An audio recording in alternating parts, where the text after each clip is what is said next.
And welcome back to the Oh God, I just missed my armchair. Cast Commander Stream. I am your host live from Los Angeles, and it's Monday night. And then everyone claps. Here with my wonderful friends playing Commander. We have joining us TappyToeClaws, famous dinosaur on the internet, Michael Grothy, and Marshal James. Michael is shuffling up his Brew deck. We're battling gods. Gods are fighting. There's Valhalla. There's Ragnarok. I don't know other words that are in reference to this moment in time. Explains a lot about how 2020 went and how 2021 is kind of going. Actually, yeah. It's just a battle of the gods. That's what's going on. Every the gods Wednesday. are fighting. It was Michael's birthday yesterday, and it's my birthday on Wednesday, so it's a little bit of a birthday stream. And we're hanging out very quickly. People are going to tell you what the god they're playing and what the deck's going to do. And I think that time is now. We're going to start with Tappy, because she's first in order after myself as I tweet things out, because that's my job. So, Cass, do you want, the version that I should tell the internet to hype this deck up, or do you want the truth? Both. So, I really love 5-color chaos nonsense, so I was really excited to build this deck, in this card. I do actually, seriously love the art. Johannes Voss is, maybe one of my new favorite character artists. I'm a little bit biased because some of them look like me in that they are, chaotic beings with a lot of colors on them. I'm super into it. I have a bunch of stupid legendaries, and they're going to do stuff, and I have a bunch of crazy, big, powerful stuff in here. The real version is this is just my Joda deck with Essica in it instead of Joda in the command zone, and I replaced some of the big dumb spells with big dumb legendary creatures because she says legendary on them, and Cass asked if I could make a deck out of a Kaldheim card like 2 hours into today. So I did it because I wanted to play Magic with my friends tonight. So that's what I'm actually doing. Also, Joyra's in here because she triggers off the legendaries being cast, so... That's spicy. Story. Yeah, I asked you 2 hours into midnight, though, so it was technically yesterday, kind of. It was yesterday for you. It was, I think, today for me. Yeah. Either way, we won't argue semantics. I'm happy to be here. It was fun. I'm excited. Marshall, do you want to talk about Jon Snow and what he knows? Yeah. So Jorn, the god of winter, Jon Snow. He seems pretty sweet. I'm a huge fan of memes and Magic as a meme. Almost all of my commander decks, the ones that I tend to keep around, are all based around either some tribe or some mechanic. I think that's sort of the thing to get a lot of play out of commander. I don't like playing decks that just plan to go and win one particular way every single time. So I like an excuse to play a pile, and tribal and mechanical soup decks give you an excuse. So this deck is filled with cards that I definitely wouldn't play in literally any other commander deck. But Jorn untaps all your snow permanents when he attacks, including himself, so he has pseudo vigilance. And on the backside, he is Caldring the Rhymestaff for 3 mana. Which says, tap, you may play target snow permanent card from your graveyard this turn. If you do, it enters the battlefield tapped.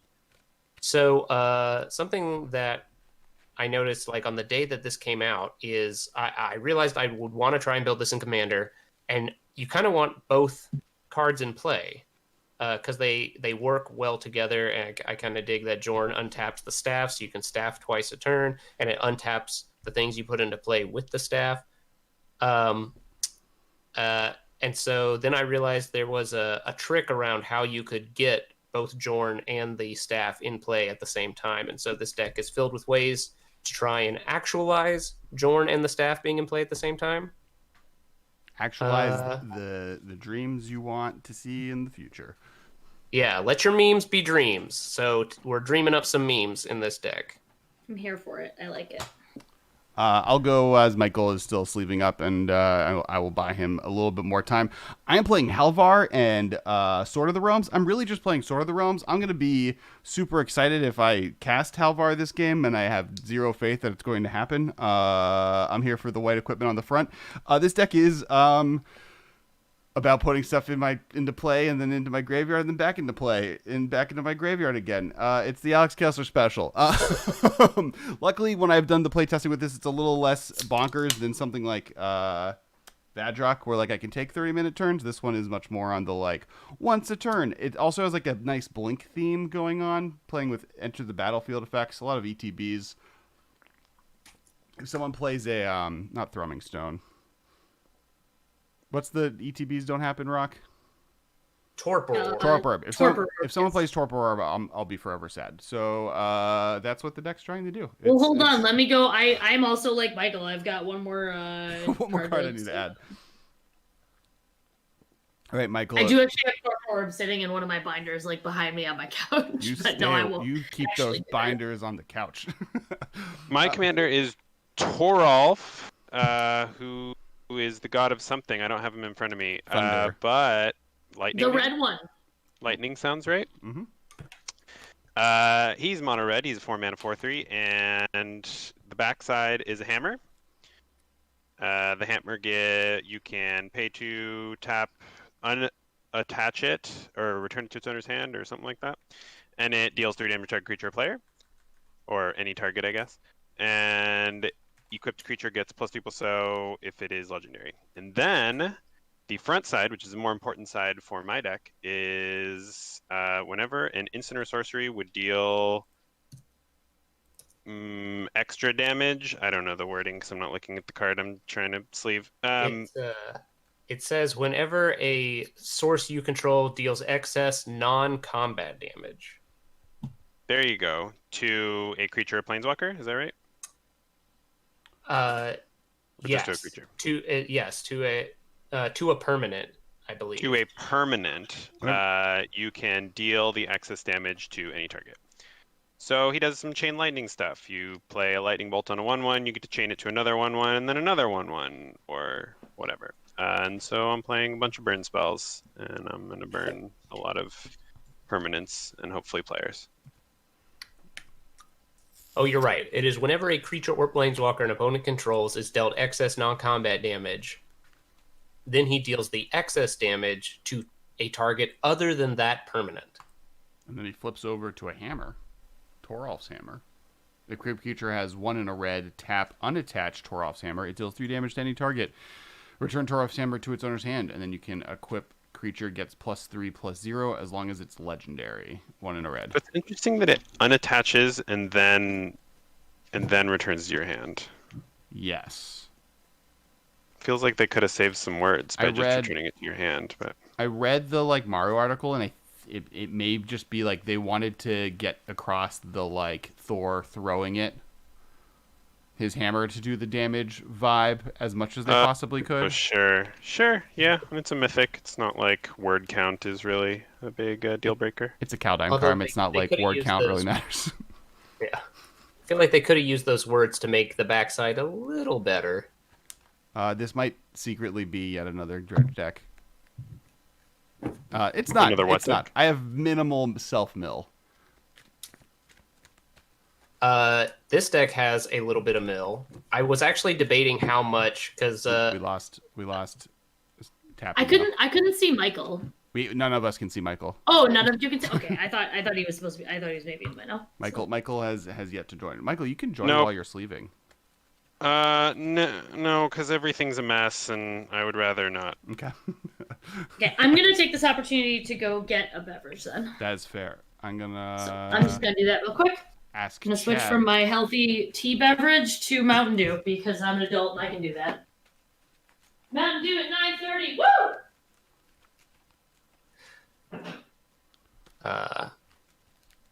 This may also be a self-mill deck. I debated a lot about how many self-mill cards I was supposed to play in this deck because I really like the backside, the staff. If I was to build it, I would probably both sides. The cool thing about him is that both sides of the card are really cool, right? Yes. Yeah, Torolf pretty much only has one cool side. Right. Yeah, in fact, these sides are so... I feel like the sides are almost equivalently cool, which is why I decided to lean in the direction... because I realized that if you could clone the staff, you'll get a clone and the actual staff, and then Legend Rule will let you choose which of them you want to keep. So if you keep the cloned staff and let this go to your graveyard, it flips back over into being Jorn. And then you can tap your token staff to let you cast Jorn out of your own graveyard. And now you have both sides. We're getting spoilers for your technology. Spoilers, y'all. Spoilers. Keep an eye out. The closest thing I'm playing the equipment clone, the 1 mana, the masterwork. Yeah, whatever that is, to clone my sword, Legend Rule the original one back into my deck so I can play Halvar, and that is like the only like chance I'm playing Halvar. Is if that happens, and there's enough equipment in this deck that are better than Sword of the Realms to clone that I don't even know if that'll happen. Or I guess it's better than Halvar to have 2 copies of. But as soon as Michael's ready, we're ready. Yes, sorry. This weekend for the stream, I already said this before we started streaming, but this weekend was my wife's birthday on Saturday and my birthday on Sunday. So it was a very busy weekend, and I'm running behind on sleeping. Sounds like it was exciting, though. Everything good to go. I guess in the it was a good weekend. We had a lot of fun for our birthdays. Now it's time to play some Magic. That's the important thing. We did. The having fun part, not the Magic part. Yes, we also did. We also did get pre-release kits and play a birthday Kaldheim pre-release on Sunday. So that's fun. Like the cards to cut. I'm gonna do some cut. I got a bunch of cards in the mail today, and we're gonna cut some cards. I think that's from Halvar. No. Halvar. I did that. That part is done. This is for. I'm putting Dream Halls into Vadrock, and I'm putting Brain Geyser into Vadrock. No good can come from Dream Halls. I was gonna say Dream Halls. I don't know if I've ever seen a Dream Halls get cast and then also not the game just immediately be over. Carson Right. cast it and then passed the turn to me, the Vadrock player, and then I took a 30-minute turn. And it wouldn't have been that long if I had win conditions in my deck that could take advantage of it, which is what I'm adding, because that's where the type of degenerate that I am. All of these cards are good, though. That's the problem. There's just a lot of good cards. I don't know whether or not this deck is any good. I've played exactly 2 test games with it. One game it really stank, and the other game it was really chugging along. And so I'm 1-on-1 on whether or not I actually think I built a good deck here. Okay. I did one test over the weekend. My deck is totally fine. I don't think it's super powerful. I don't think it's bad. I think it's fine. It's gonna do. This is mostly just my Joda deck with a new coat of paint, so it's probably fine. Yeah, you're currently, I think, in the favorite, with Michael having the least amount of having played his deck before. Nope, never played it. Yeah, technically I haven't played this iteration. I changed out like 25 cards. I changed out like quite a few. That's a lot of cards. Okay. Okay. Just because Essica kind of wants you to play more creatures because she wants to play creatures and planeswalkers on the backside. So I took out like the Omniscience, Enter the Infinite combo just because like it's cool if I can get it, but like if I can play Omniscience because of something dumb, then it's nothing that the new commander did. So Right. yeah, so like I took that out. I took out some of the big like stupid spells and like stuff that cascades because that's a little bit less useful. I wanted more legendary stuff, so. Chat, it is an Aryok Windwhacker. It did not make it into the deck though. It is very expensive, but it almost did. I pulled it out of the box I have of old cards, and it lives here now. Core Outfitter made it though. This is the paper one that I then found a regular one, and it's in the deck. Hey, True Phantom Angel. It will be 4 people. Michael is sleeving up his deck as we speak. The big negative to everyone having to make a new deck is we have to all make a deck with cards that don't exist yet. So there's a lot of scissors and printers and paper. Though I do have a Palace Jailer in this deck that literally reads Psych Rift because someone used it as a Psych Rift proxy at some point, and then a store sold me that version of it which I was actually really Oh, stoked on. that is how that happened? Yeah. That I bought that. I paid for that card. It showed up in the mail. Okay, I thought you wrote that on there. I was gonna make the joke about it. I was like, oh, I kind of think Monarch's pretty good in like Commander Cast. Don't you want like? I thought you like were purposely trying to play a Psych Rift in a mono white deck. No. I bought this card online. Did not know that that's what I would be getting, and the card that showed up, I'll bring it up for chat. Just says Psych Rift on it, and I was like, okay. There's a history behind this card. I know what this card was used for once, and that was to do that. Where is it? It's in here. Here. There you go. Palace Jailer Psych Rift. Signed by some person. That's so funny. Dispro, there is no Paradox Haze tech in Essica. This Essica deck is actually just my Joda deck in an Essica costume. I didn't have time to fully make a new deck, so I just took out Joda and put in some more stuff and made an Essica. The one nice thing is my deck does include a few non-proxied Kaldheim cards, because I went out to my LGS this weekend, picked up my Kaldheim pre-release kit, and 4 of my 6 rares were ones that were going to be in this deck. Oh, nice. Yeah, I have a few in here. Hopefully we'll get to see them, but I had the opposite success rate. I bought 2 pre-release kits, and neither of them had a card I wanted to play in this deck. Oh, that's right, Cass, because we never played on Sunday. We did not. I played against Michael, Ashley, and Carson. I never played you or Michael. My deck was the what's the warrior berserker that like second spell each turn, put 2+1/+1 counters and give it menace. Blood Sky Berserker. Yeah, I had 3 of those, and so my deck was playing those guys and then foretell bounce spells and trying to hit people with 5/5s. Seems good. 2, 3, 4, 5, 6, 7. All right. We are all here. We're going to randomize the order of players, and then I'm going to roll die to see who goes first. D20. So Michael is 1 through 5, then Tappy, then Marshall, then me. It was a 12. So Marshall is first, then in that circle. This is a keep. This is a keep.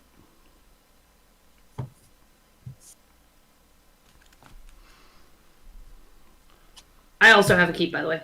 Sorry. Didn't know if people were waiting on me. All right. I will also keep this. I'll play a forest. Go. Marshall, I'm going to need you to hit your land drops, all right? Because I'm going to play land tax on that one. Is that not a snow-covered forest?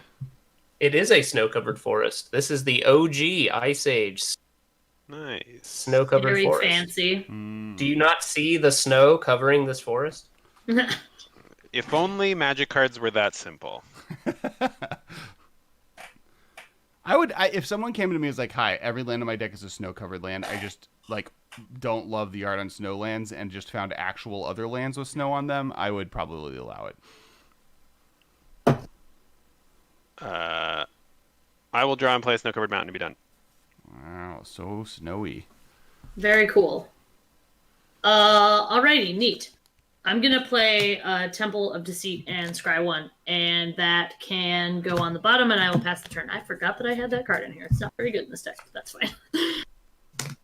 I'll play a snow-covered swamp, and I will play a Nature's Lore, which lets me search my library for a forest card, put it onto the battlefield, and then shuffle my library afterwards. I will search my deck for the blue-green Snowland. For the players at home, I am playing Guild Gates. The 3 Guild Gates are the 3 new snow basic duels from It's just a Ravnica and Winter theme set. I like it. So this is the blue-green dual land Snowland. It's the Hallmark So Christmas movie, but featuring Ravnica. Would watch. I'm gonna keep would hitting watch. my land drops there, Cass. All right. I'm gonna untap. I'm going to trigger land tax. You're welcome. Like a champion. Look at this white player getting some card advantage. Call Rosewater. 1, 2, 3, 4, 5, 6, 7, 8. I'm just gonna get 1 planes. A planes? Are you sure? I'm gonna fail to find the other planes. Because I don't want to discard. That seems silly. And then I'm going to draw for the turn. Ooh, and I'm gonna play that planes I found. And I'm gonna play Sword of the Realms. And I'm gonna pass the turn. Oh, whoops. Michael goes after. I don't know what I'm doing. Don't worry about it. I got excited. All right, draw a card. Play a snow-covered mountain and a lightning greaves, and I'll pass. Very well. I appreciate that Michael is secretly disguising his mono red deck in Demir sleeves. Yeah, as the Demir do. I'm going to play a forest. I'm going to tap 1 for a soul ring. I'm going to tap the soul ring and the Temple of Deceit for a chromatic lantern. And then I'll slow my roll, I promise. But I will pass. All right.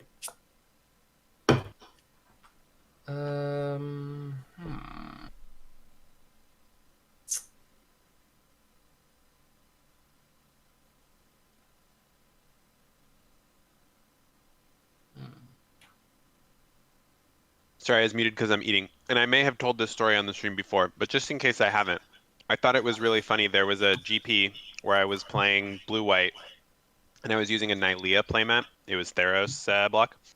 And I sit down to an opponent using a Hallowed Fountain mat who is playing mono green. we were both trying to throw each other off, but we like switched mats. That is kind of delightful. I'll pass. I play Jorn and pass. Okay. I will trigger land tax. And get, I think I can get 2 lands, right? 1, 2, and then I'm going to get this third one, but just pretend that it's, I haven't looked for it. I guess I have to draw cards. Never mind, I won't do that, and we'll just make our lives difficult.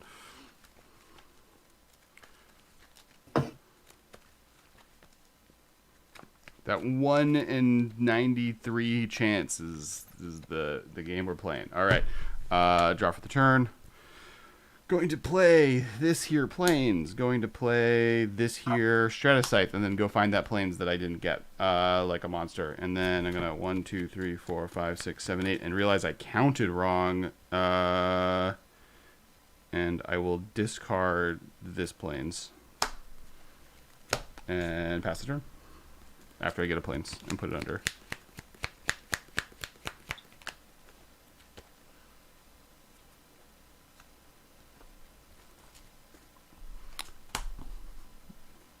Michael, it is your turn. Yes, I was chewing. I have drawn a card and played a snow-covered mountain, for those who are watching me, and I will pass. Okay.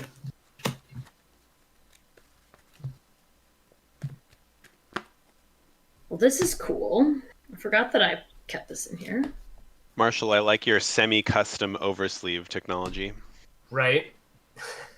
Oh, I just noticed the S and the W. Mm-hmm. Yeah, so like when I worked at Heidi Ho way back in the day, our distributor like gave us a bunch of oversleeves for free because nobody wanted them, and a lot of them had like something on them like that no. So we had a bunch of those no oversleeves, and I'm assuming that's where Marshall got them from. Yes, I got 1 pack of no oversleeves and 1 pack of weird meme letter oversleeves. Did you win? Did I give them away as like a drawing prize, or did you buy them? I definitely did not buy them. Yeah, I probably gave them away as a drawing prize because the distributor gave it to us for free because nobody would buy them, and then as it turns out, nobody would buy them. So I gave them away as Commander League prizes. If they were blue, probably fine. If they were blue, yes. Totally different, actually. The problem is they all said like really lame meme things. So it was like I think we had some plain ones too. Yeah. I think we had some plain ones too, but the ones with like lame memes on them were not sellable. Yeah, this one just says no, and I don't know why. It says snow. I love it. Obviously, it was meant for this moment. Right? I do love it. All right, I'm gonna play Reliquary Tower as my land. I'm gonna tap my Soul Ring. I'm gonna float 1. I'll tap a blue and a green for Uro. I'll draw a card and gain 3 life. Oh man, I don't have Uro in this deck. What am I doing? I almost didn't put it in, and then I was like, who am I kidding? I want to put it in. And then I'm going to use the other Soul Ring mana and tap this for green and Chromatic Lantern for green and bring out Essica, and then that will be my turn. Oh, snaps. Snaps for Tappy! I guess I will... Oh, sorry. Uro is in the yard. Really hoping I was going to... More. Let's...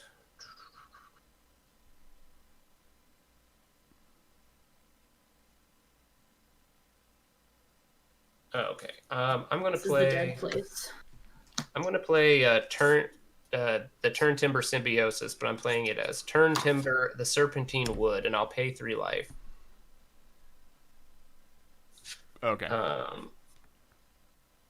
I'm going to tap 3, and I will cast Glittering Frost onto my Turn Timber the Serpentine Wood. Glittering Frost is a snow enchantment that turns this into a snow land and makes it tap for 1 additional mana of any color when I tap it. That seems pretty cool. I will then tap this for a green and have Glittering Frost make a blue, and I will cast Icefang Coatl. Classic modern card, and I will draw a card from its Enter the Battlefield. Ooh, Luckily, Glittering Frost is not bugged in paper. Is it bugged in the game? It's bugged on Arena, yeah. That's let's see. almost unsurprising. How big is your god there? She's a 1/4. Okay. I will attack Kessler, I think. Okay. I'll remember You don't have this. any creatures, right? I don't. I will take the trace. I'll attack you for 3. His attack trigger untaps all of my snow permanents. There's no permanents like snow permanents. I will cast good old Rhystic Study. Okay. Ugh. Yep. And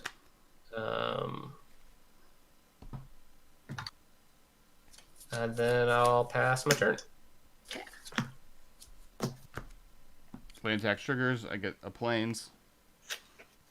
1 planes at a time. I'm gonna switch which plane is in exile.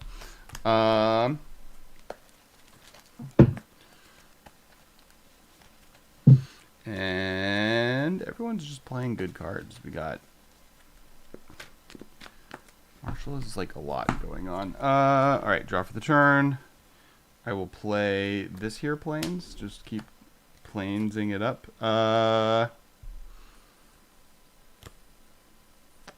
And I'm going to play Smothering Tithe and not pay the 1 Marshal. Enjoy. All right. I would like you to remember this when you have the chance to pay the 2.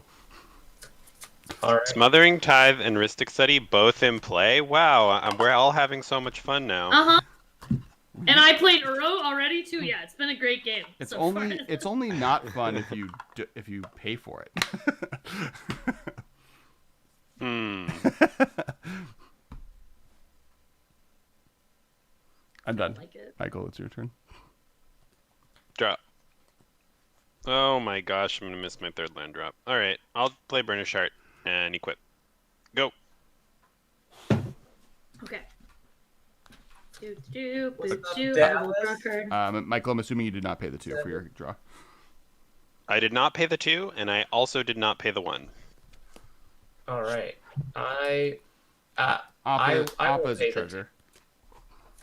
We can all agree on that. Oh yeah, because I that's right. I have to do it for my draw. Let me think here.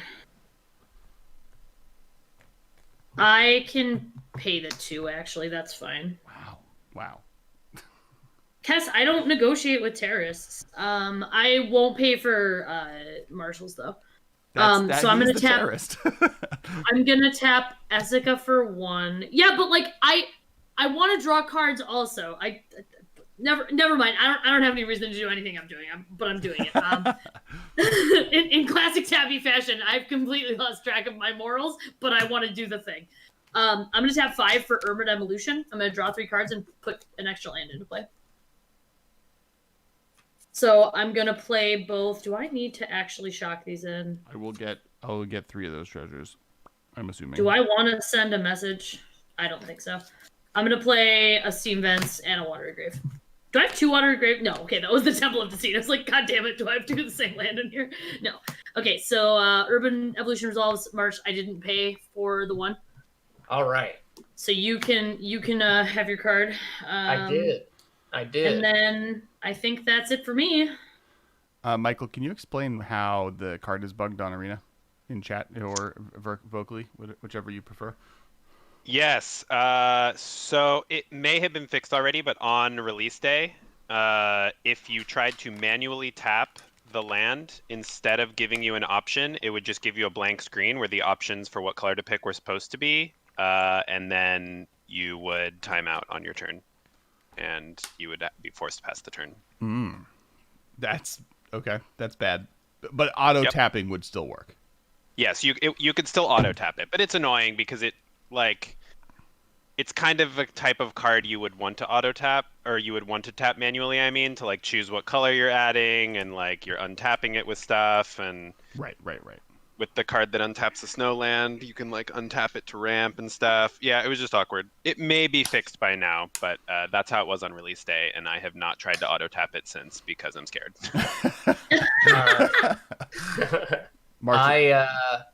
I did not pay the tax when I drew my card for the turn. Cool. I will cast Whisper Silk Cloak. Yes.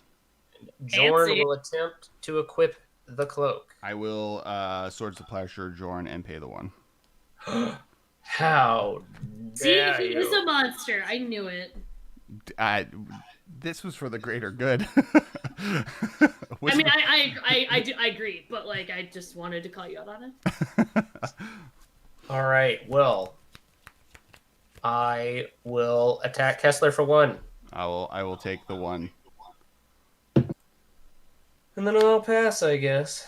How many lands do you have in play, Marshall? Oh, Tappy has so many that it doesn't. Never mind. I only have 5 lands. I have a Chromatic Lantern and a Soul Ring. I have 5 as well. Cool. You both have enough for me to I realized that I was like piling all my stuff in there, and I probably didn't need to. So get 2 plawns. 2 plawns. 2 plawns.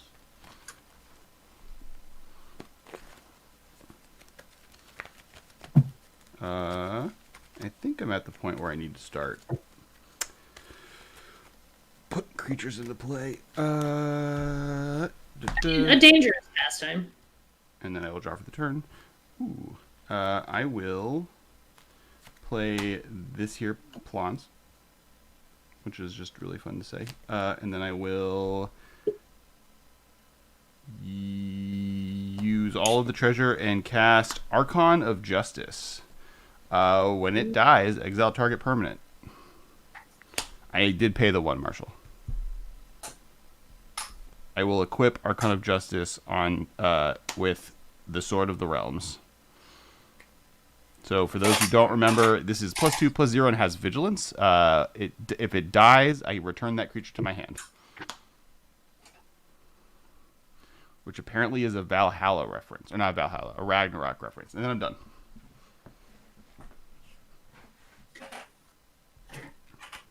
I guess I will draw a card, and I have 7 cards in hand, and I'll be done.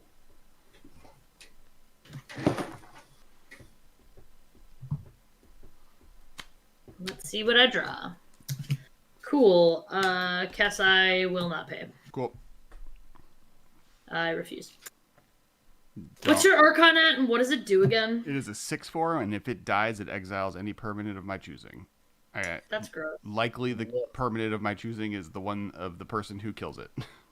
And also, it goes back to his hand. That is true. So yes. When it dies? Okay. That is when it dies, because yes. of my Alright. sword. Because of its cool sword. Seems like one of the more dangerous creatures for the sword to be on.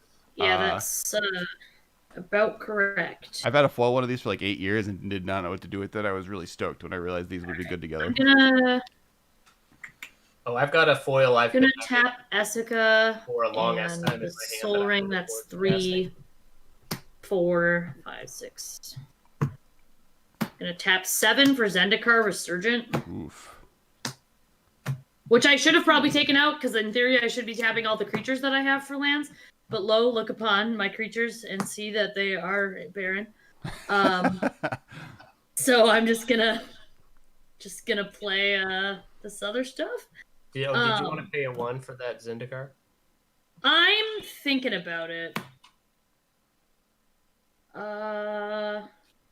No, because I need my mana. I'm going to tap, and all my lands tap for any color of mana, so that's cool. I'm going to tap and play Teshar, Ancestors Apostle. It's the 2/2 from Ravnica that does the broken white artifact shenanigans. Yeah, got it. I kind of love the fact that I can have this and Joyra in the same deck, and I might just build this now, but I might not, like, do this. Like, it might just be this garbage. You could build, like, Jeskai, right? You could build, Yeah, but... Isn't there a prowessy Jeskai person honestly, that's not... But it's kind of cool that Joyra and Teshar will then tap for mana, because both of them have static abilities. So, like, honestly, it kind of does. I don't think it's actually good. I just want to build a deck that has both of the 2 broken artifact commanders from my favorite set. I will pass, by the way. I'm quite done. Marsh, did you draw the card too? I didn't pay for Rustic Study. Marshall, are you paying the 2 for that card you just drew? I will not, no. Cool. Contrary to my narcissistic belief, we were not talking about me there, so. Ooh, is that Uro still in your graveyard? It certainly is. Don't even look at it. Mirror Maid. That copies an artifact you control, or an artifact in play? It copies an artifact or enchantment on the battlefield. Ooh. Don't look at it. I mean, I feel like I know what I would pick. Yeah, I think this is gonna be a Resurgent Zendikar over here too. A Zendikar Resurgent? Yeah. I think that's only fair.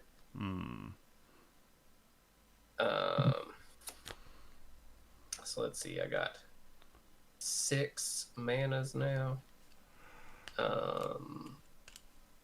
Yeah, I think I'll play this. Got so much of my mana.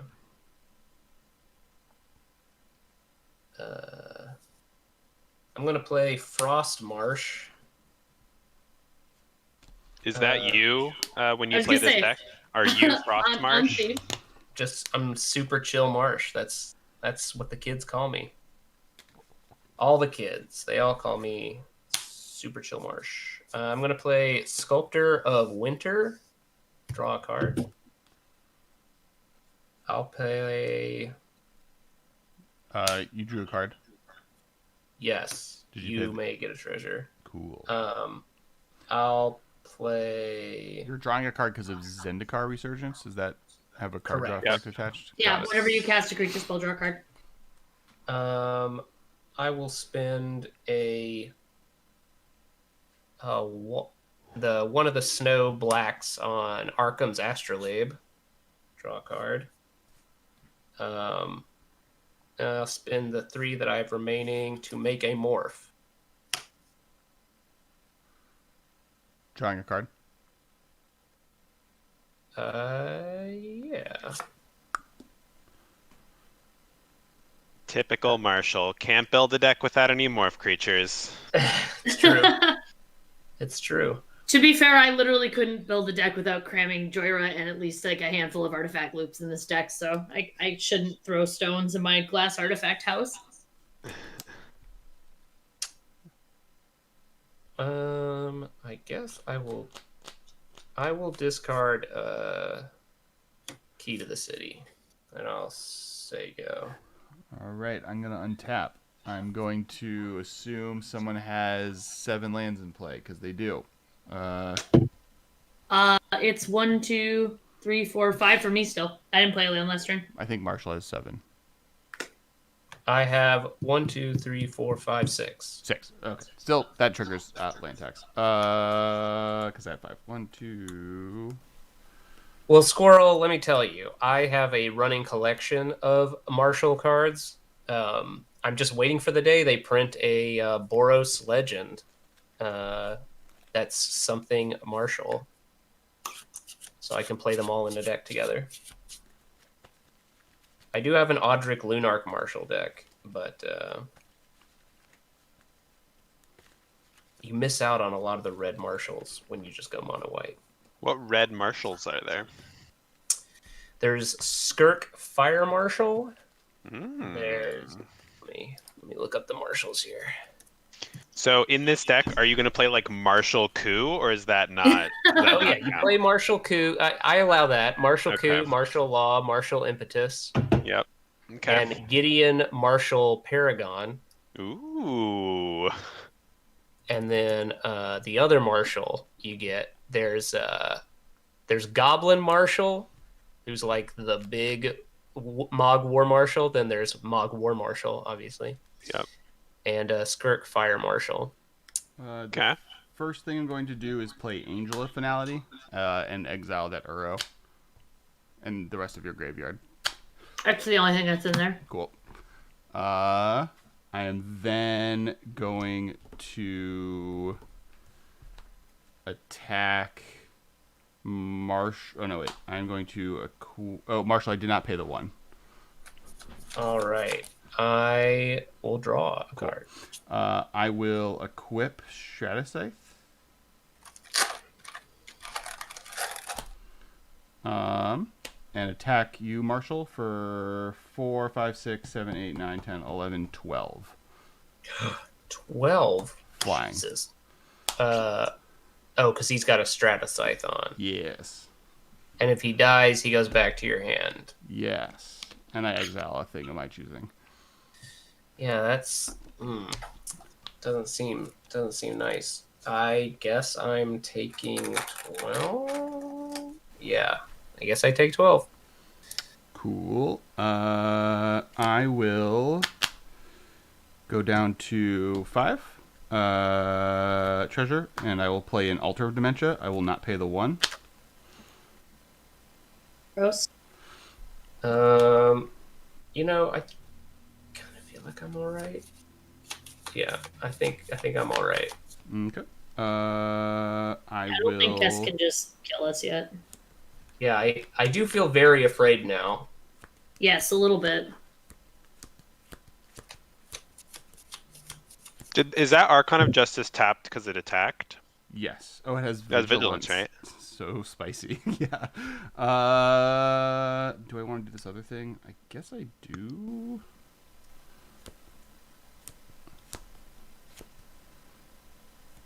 I'm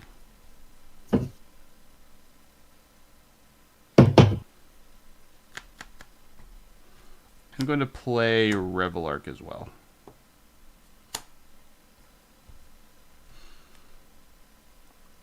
And then I'm going to pass the turn. During your end step, I will sacrifice my British chart to get 2 snow-covered mountains.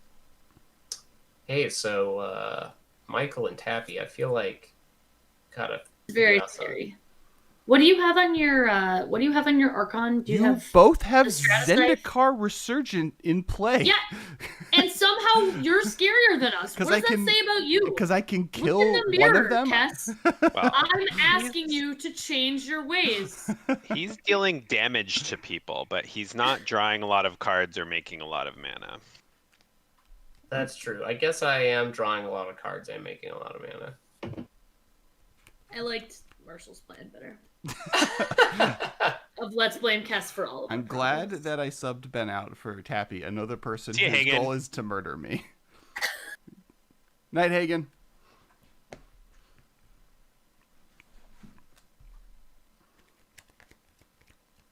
Sorry, Kess, what is all on your Archon? The Stratascythe and what's the middle card?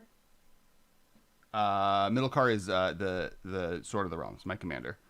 Oh, okay. Cool. I I just need to will potentially know that it's not boots. play Sir Kara the Bold and equip the shoes, and I will deal 1 damage to Tappy because she has the highest life total. I'll exile top That's card of my library. extremely Oh reasonable. my gosh, I can't play this. Oh no! No. I'm done. I was hoping to hit land, but I didn't get there. Oh, I have a treasure. Okay. Well then. Alright, I've got Essica. And I have other stuff. So, first thing I'm going to do is play Reflecting Pool. I can now make every color in mana? No, not black, right? You have a make chromatic every color lantern, because so of- you Oh, can that's make it. true. That's true. Yeah, I can make that. Yeah, that's right. It doesn't even matter. In the end, it literally didn't even matter. So what do I was really counting on that Uro, and I'm mad because now I drew a different card that I could have played instead of Tayshar, because then you wouldn't have seen the Tayshar there, and maybe Uro would have hung out a little longer. But you know, sometimes life just do be this way. So how much mana can I make? 2, 4, 6, 8, 10, 12, 14, 15. That feels nice. 17 if you count your creatures tapping, right? Oh yeah, hey, look at that. It's almost like I put a bunch of legendary creatures in here so they can also tap. Ew. Kessler Archon is big enough. Okay, cool. I don't care for that. I mean, it unless you start doing scary things, it's probably exiling stuff on Marshal's board. I don't think Marshal can be offended. He's very obviously the villain. Well, and then maybe apparently me. Well, you've effectively gotten me to stop drawing Rhystic Study cards. I'm happy about that. I don't know if I can avoid just not choosing violence here though. Like I don't have a good play, but like I think what are we doing if we're not going for it? All right, so I'm gonna tap 6. And I'm gonna play New Vorinclex. Cool. Yeah. It's literally just a 6/6 with trample right now here. It does nothing for me. I just want to play it. Will you pay 1 for Marshal? I certainly will not. But you will draw a card off of your 7 drop situation. I will. I certainly will not. Cool. I will take the 1. Cool. Then I have 1, 2, 3, 4, 5, 6, 7, 8, 9, 10, 11. Draw a card. That is enough mana. All right, cool. Let's do the thing. I'm also going to tap 6 more mana. I'll float 1 and play Urabrask the Hidden. Wow. Praetor Tribal? Joda is Praetor Tribal, to be fair. Joda is Villain Tribal, so it's like every Nico Bolas Planeswalker card, all the Eldrazi, and all the Praetors. I took some of them out. I didn't take all of them out. Obviously, I wanted the Praetors to stay in so that they could hang out with their new buddy Vorinclex, so that's important to me. I'm just really closing my eyes and hoping I draw into Elish Norn when I do my next thing. So, Are you drawing off of Vorinclex? Yes, I will be drawing off of Vorinclex. Cool. I'm floating 1 mana, so just so I remember that. I'm going to see, like, I feel like Marshal is scarier, but I also feel like I have to be the Ben Bateman here and smack Kess, because, like, if I don't, who will? Somebody's got to be the Marshal. Ben Bateman. Sometimes you have Ben Bateman. I mean, the way to look at it is if you you swing at me, I'm likely to block a thing and or exile a thing. If you swing I at know, someone but that's, else, I like- will exile a thing of Marshals instead. Well, yeah, because you have your scary thing. Yeah, but that scary thing isn't coming at you right now. Oh, it only does a thing if you can like actually like play and like block or swing with it. I have to I have an altar of dimension, so I can just sacrifice it. But I have to sacrifice Oh, it. okay, you can. All I right, can I see do that. the thing at the fast that whenever. Okay, so being able to sack it at instant speed does kind of change my mind.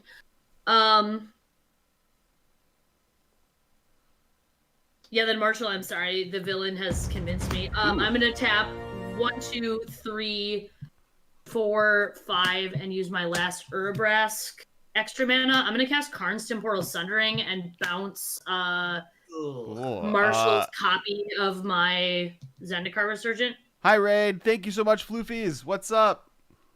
All right, I pick it up. I also, yeah.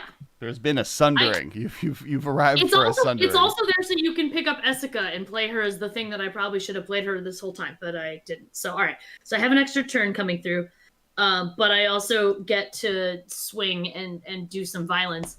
Marshall, how many creatures do you have? I have 3. I have a 2/2, a 2/2, and a 1/1 with Death Touch. Oh, you do have a 1/1 with Death Touch. I do. Okay. 1/1 flyer with Death Touch. Well then, look at me I don't want to hit Michael. That seems so incredibly rude. You know what? Actually, Kess, can you exile anything with your Archon? Target permanent, including lands. Damn it. Okay, so it can get rid of lands and stuff. If I could just kill Vorinclex, I actually wouldn't care. Oh no, I can enchantments, lands, creatures, planeswalkers. Yeah, that's why I hate it. This was a Commander staple back in 2012. True. That's great for you. I'm really happy. I'm just gonna go to my second turn. I'm not gonna. Wait. At the end of your turn. Oh yeah, that's right. You can just sack it. I should just attack you. I should just attack you and make you do it. You can, yeah. I mean, if you want to do that on your turn. I did say go backsies. Is everybody okay with me going backsies and cheating so that I can smack Kess? Yes. Cheating so you can smack Kess is the best kind of cheating. Okay, cool. Kess, Vorinclex and Urabrask are coming at you. Oh, what is Urabrask's power and toughness? Urabrask is a 4/4. He has haste, and creatures opponents control enter the battlefield tapped. Got it. 4/4. He has haste. I will block. And the 6/6 is obviously trample haste on Vorinclex. I will block Urabrask with Archon of Justice.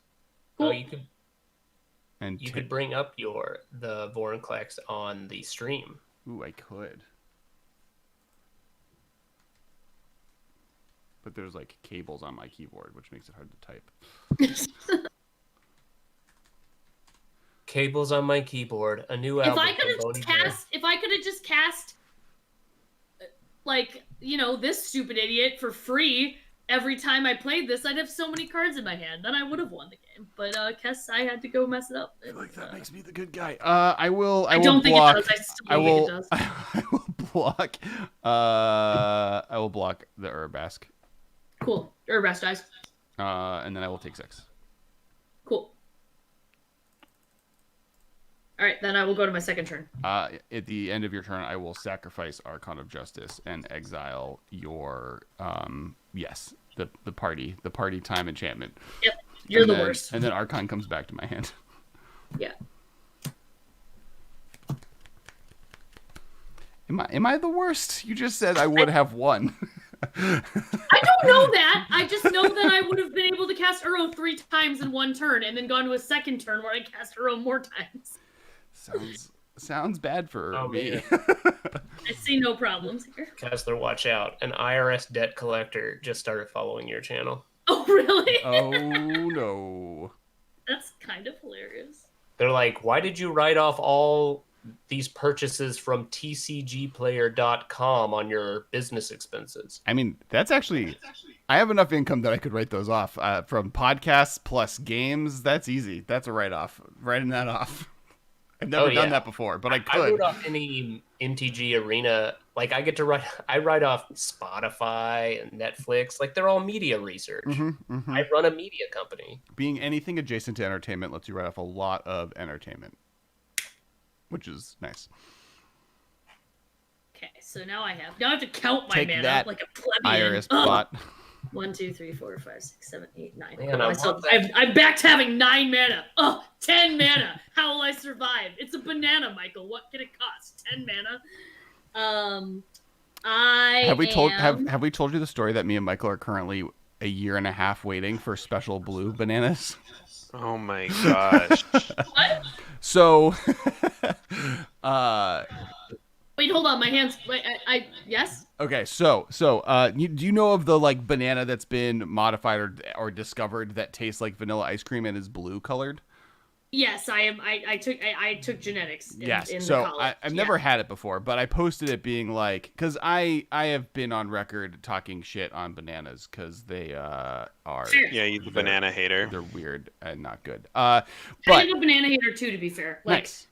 But like I would try a vanilla flavored ice cream banana that's blue, and so I posted it, and then a very snarky high school person I went to high school with was like, "Ugh, anyone could get these. These aren't even that rare." And I was like, and then Michael was offended because it was like being snarky about it, and then No, he was like, "Oh, it's so easy to get them," like, and then he literally just posts a link that's like the first Google result, and it's like, yeah, you have to ship these, but only when they're in season, and minimum order quantity is 250 of them. yes, did you order 250 bananas? Absolutely, I did. But they haven't we showed all up went yet, in at Kess. We were like, it's like $100 for a crate of bananas or whatever. Oh my God, Cass, can I buy into banana futures? Yes, you can. You can buy into banana. I am selling banana futures on this stream. You too could own this banana. Wait, Oh man, I'm going right over to Wall Street Bets on Reddit right now and getting in on this hot deal. Also, Cass, I will either pay you or wait. I will also provide my services as a mouthy, I've been told, charismatic scientist, and I will put like several gin and tonics inside of my body, and then I will come on your stream and talk about all the things that are wrong with bananas through the history of the extremely fraught agricultural systems that they have done, and also why like there are like 3 strains of fungus that are going to kill bananas entirely in like the next 10 years. I will absolutely pay you in ice cream flavored blue bananas to do this on the stream. Whoa, Alex! Don't promise any blue bananas yet, because we've been waiting on these bananas That for is over true. a year. That is They were true. We are supposed to now. come- This is promissory estoppel. It's keeping the reserve list from being reprinted. It's also going to get me blue banana. That's true. I eventually have to get you a blue banana at some point. Even if it's just gonna be a banana that's spray painted blue. Like It's blue. it's gonna say not edible on Like the side. dipped into vanilla ice cream. All right, time. All right. It is in fact my turn. Okay. Cass, do you have any flyers? Yes, I have an Angel of Finality and a Revel Arc. In fact, I only have flyers. Oh, what the hell is an Angel of Finality? It's what exiled your graveyard. It's a 3/4 Angel ETB exile a graveyard. Oh, but it's only a 3/4. Okay. Take Vorinclex damage. Yeah, I know. Yeah. Grumble. 1, 2, 3, 4, 5, 6. Okay. Then I will. So again, I have 10 mana, which is the amount that I need to do this, because only I can have fun. Except when Kess gets me a banana. I'm gonna actually put this mana over here, and then I'm gonna tap the rest of this mana, which is 6. I'm gonna tap this mana, which puts all creatures on the bottom of their libraries. I have a response. Also, I kind of messed up. You can go backsies. We got really excited about Tapu. So 1, 2, 3, 4, 5, 6, 7, 8 plus 4 is 12. So someone has to mill 12 cards. I'm gonna target myself. 1, 2, 3, 4, 5, 6, 7, 8, 9, 10, 11, 12. I don't know how good that was. That was actually pretty bad. Ooh, that is good, though. There we go. Cool. And then I am now going to sacrifice... Ooh, hello, oh, God. D. Vieira AGT 500. Terrifying noise. Welcome to the raid. Welcome to the channel. We're playing. I'm sacking things. I will sack Revelark. Ooh. What do I do here? Wait, okay, I know what to do. Tappy is casting a mid-combat terminus. Is that what's happening? No, I know. No, combat resolved, I'm assuming. Oh yeah. So okay, she's now casting Terminus, and I have responses. Yeah. Combat has resolved. Second main. I'm gonna tap both my creatures for extra mana, but also Kess is doing something. Yeah. Okay. I'm going to sack Revelark. I'm going to mill myself 4 cards. 1, 2, 3, 4.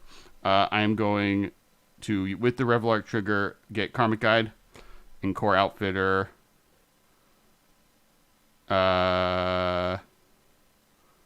Ooh, is that how I want to do this? Or is there a better target? I guess in Core...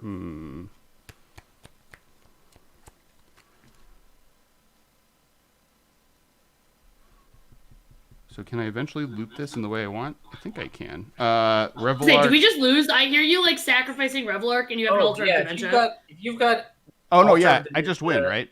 If you have Ultra Dementia, Karmic Revelark. Yeah, I win. This is Thank you for other that's people been winning Commander for 15 years plus. Yeah. Okay, cool. Nobody can interact with this? None of you mana people over there? No, our mana sources were destroyed, and I was tapped out.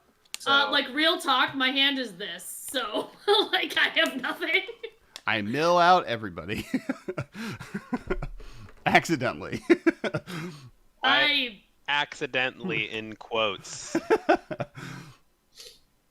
Well, my hidden thing was Gift of Doom, so I still blame I blame past Tappy for not hiding the fact that she had Teshar in her hand, because otherwise Kess maybe wouldn't have exiled my graveyard, and then I could have gotten more cards deep. Oh, hey, World Tree, and a bunch more lands. So yeah, probably nothing, but like also I'm still gonna blame my past self. The like mistake I made was my original plan was to just exile both of your things because I had the mana to do that, but I was like, ooh, Revelark, I drew this card. This is exciting, and I played it instead of getting rid of both of your enchantments that doubled mana.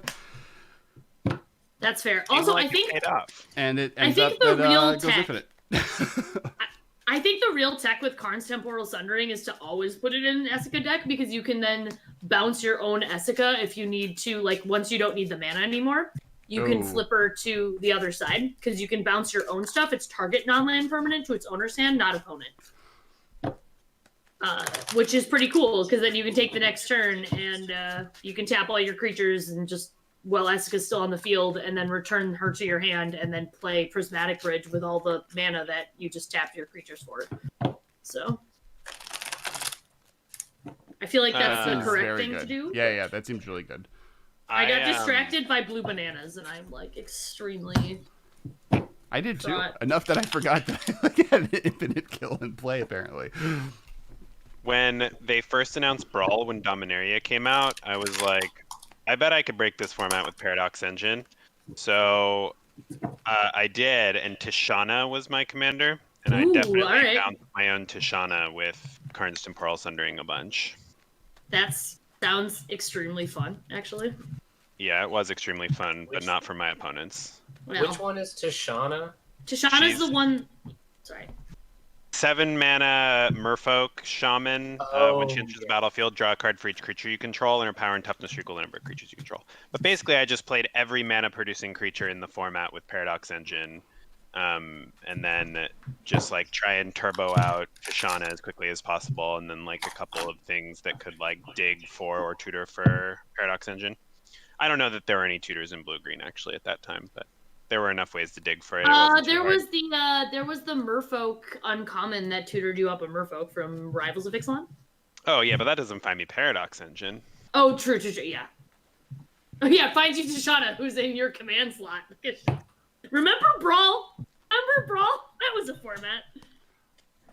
Sure was. In-person Magic is not. I don't remember any of it. Are we rolling back the same decks? We can, yeah. That would be my plan.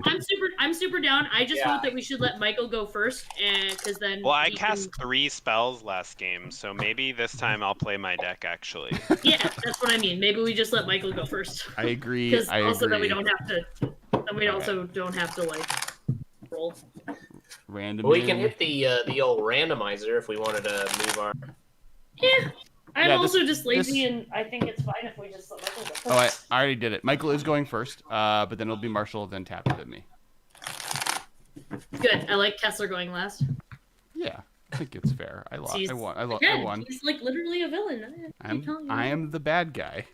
I've heard it said that I've never told a lie in my whole life, so. Ooh, we got Raviel Alexis is hyped that mono white won. Me too. You know, that's what I'm here to do.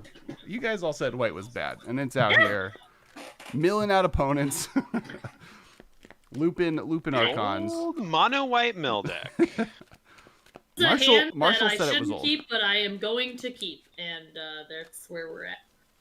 Yeah, I'll keep. I'll keep.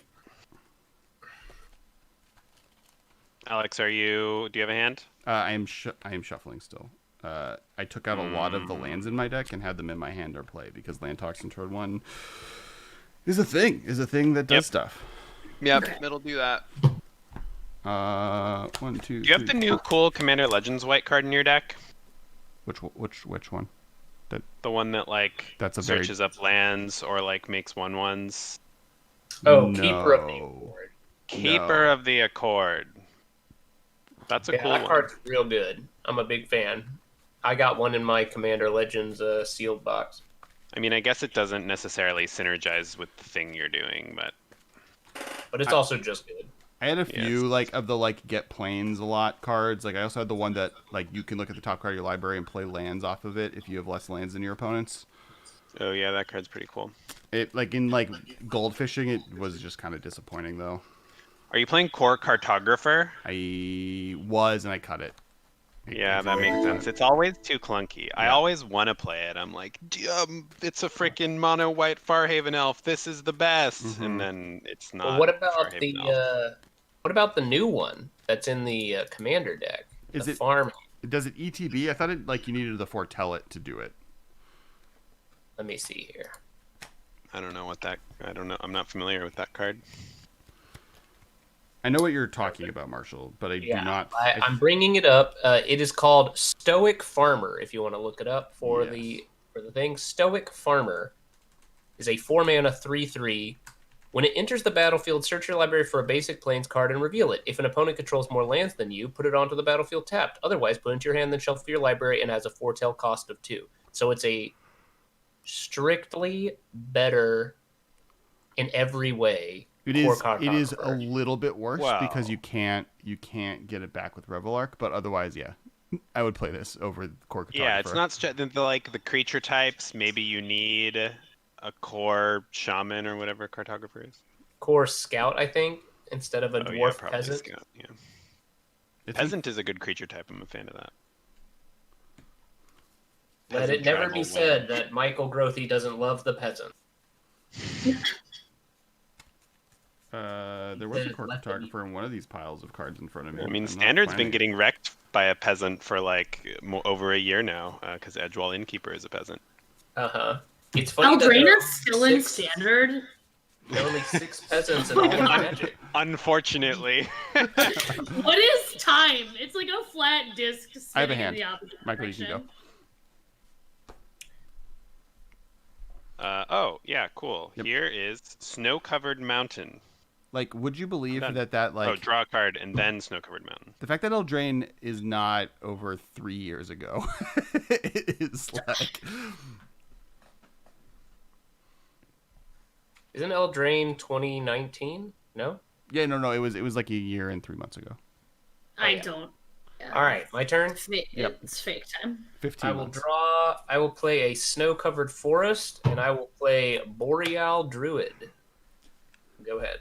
Nice. I will. Oh, not my turn. Yep. Nope. Certainly isn't. Sit down, Cass. I'm gonna play this bad tap land in tapped because it's bad and pass the turn to Cass. Now it's your turn. I will play this artifact land, and then I will play this here Weathered Wayfarer. Take that, Boreal Druid. I have my own mana dork. Michael. You know, I'm surprised there were 5 peasants in Eldraine, and then 1 in this Kaldheim commander set, and that's it. No other peasants. We haven't gone to a place with kingdoms since then, right? With feudalism. Yeah, That's what Ikoria was missing. Feudalism. Yeah, Ikoria didn't have feudalism, and neither did Zendikar. This one could have had peasants. The lack of we got one. We got Stoic Farmer. He's very stoic. Yeah, and a farmer, no And less. yeah.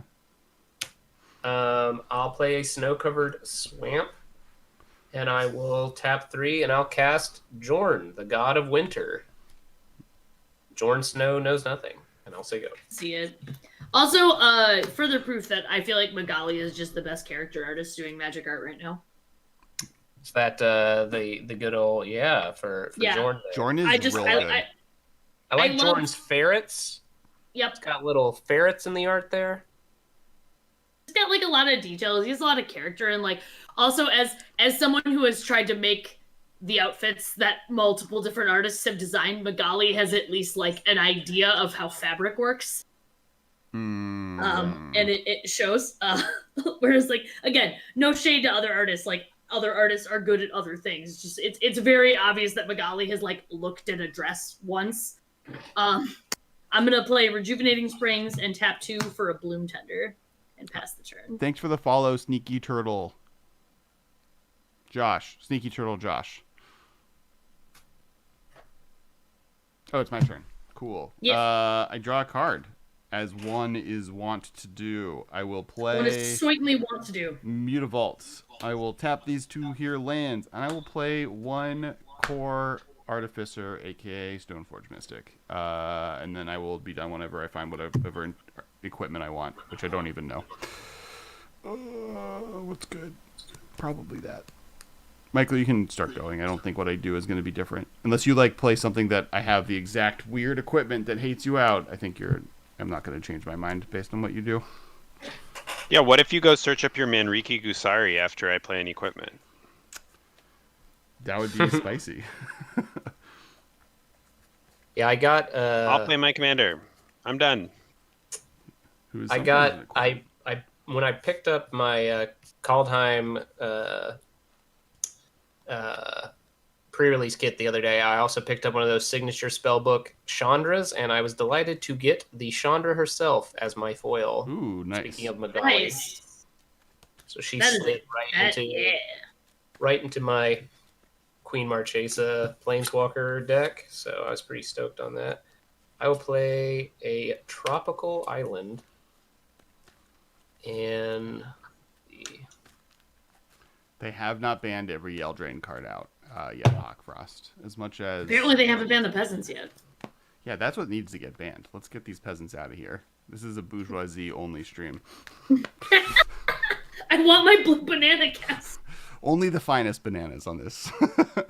I got a skull. I got a skull clamp. I got a clamp. Got the clamps. Clamps. I will cast.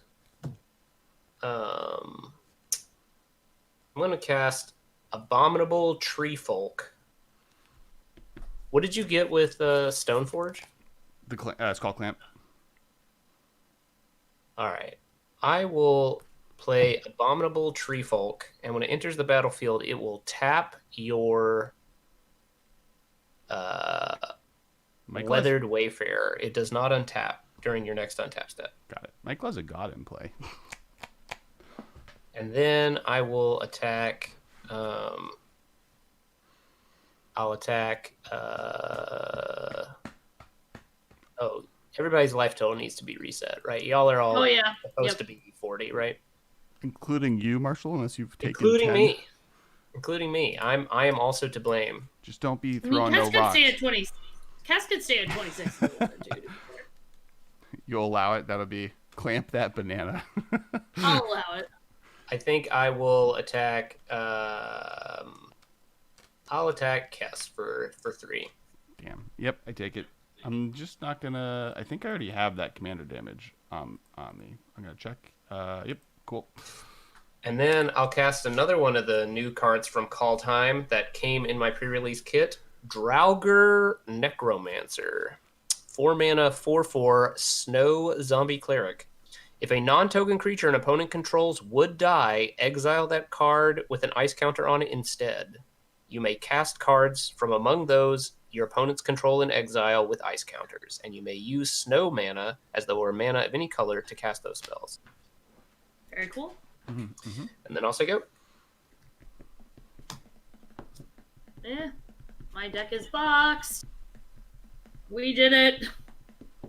Well, it'd be really cool if I didn't just draw all of the same colors over and over again. But, here we are. Let's shock in a temple garden to send a message. We will tap 2 to play. Actually, this is... nah, we don't quite make it. I'm going to play Eska. And then... we just... we'll play Mox Amber, actually. I have it out, so... it's on the battlefield now since Eska is around. So... I can tap Mox Amber for green, and I will pass the turn. I guess I should put Mox Amber. It's creature or permanent? It's add 1 mana of any color among legendary creatures or planeswalkers you control. Creatures or planeswalkers, okay. You can play for 0, so it's in the deck. No, yeah, it won't work with the sword. Is why I'm sad. So my Weathered Wafer does not untap. Is that correct? Marshall? Does not. Correct. It does not untap this turn. That's right. I will play Ariok Spell Shaper, or Steel Shaper. I will bring that up because it's weird and old. For those who don't know, there are a lot of Arioks. That was a mistake. Where is it? Here we go. Equip costs you pay cost 1 less. As long as it is equipped, soldiers and knights you control get +1/+1. I don't know if that'll ever be relevant. But I will play Skullclamp, and then I will move Skullclamp and equip it to Stoneforge Mystic. And then I will pass the turn. Yeah.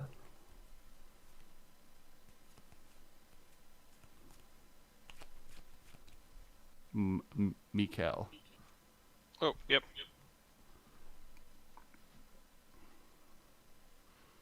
Play a land. I will play Pyromancer's Goggles. Ah, I love them. And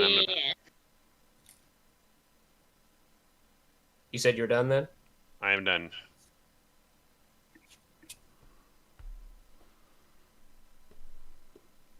Okay. I will play Agadeem's Awakening, but I'm going to play it as Agadeem the Undercrypt. These are slow. I've actually put most of the Zendikar lands in decks with the land side just facing upwards. I found that it's way more likely for that to be the thing that goes into play.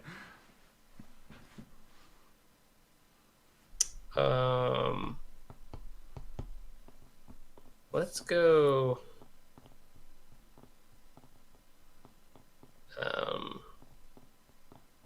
I'm gonna cast Narfi Betrayer King.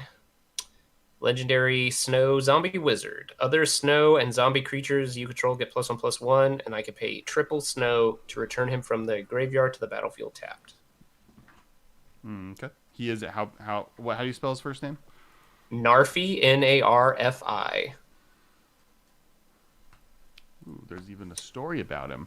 Cool. 4/3. Yep. Then I will go to my attack step. I will attack Michael with my Abominable Tree Folk. I'm going to attack I have a 1/1 and a 1/4. That's relevant. I will attack Jorn to Tappy, and I'm going to attack Draugr Necromancer to Kess. How big is Jorn? Jorn is a 4/4. How do you spell Draugr? Right, cool. I will take 4. Draugr is spelled Draugr.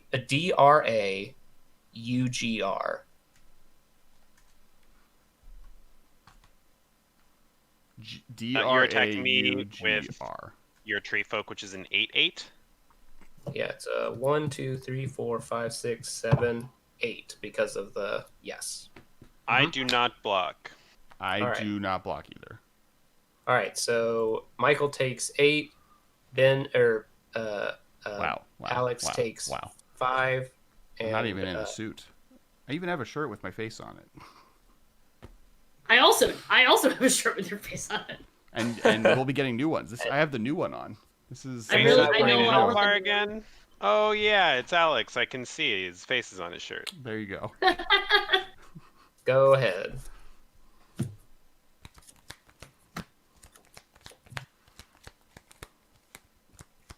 Alrighty.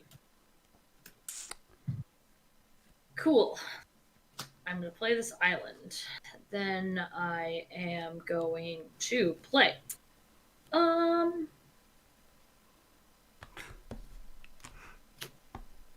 So I have 7 mana right now, which is pretty cool. That's kind of neat. I think I'm just going to...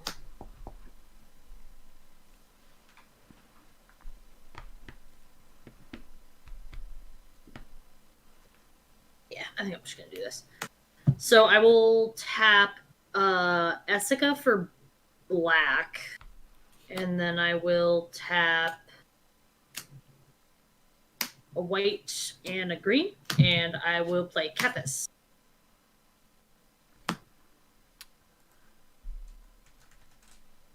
And so legendary spells that cost less, which is pretty cool.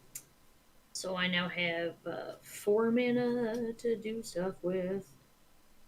Oh no! For each color among permanents you control, add 1 mana among colors of that thing. That's right. Bloom Tender is like incredibly stupid, right? Mm-hmm. It's real good. Yeah. I forgot. So we can tap Bloom Tender and add 3 mana.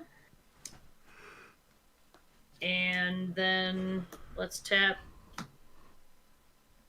Oh, what else do we want to play? This is so many more options than I thought I had. I have 6 mana right now. And everything costs 1 less. And everything costs 1 less. Legendary spells I have cost 1 less. Captain Shiny Pants. I wish it didn't matter how to spell things, but when you're does somebody have like a Helm of Awakening? Or just the legendary spells cost 1 less.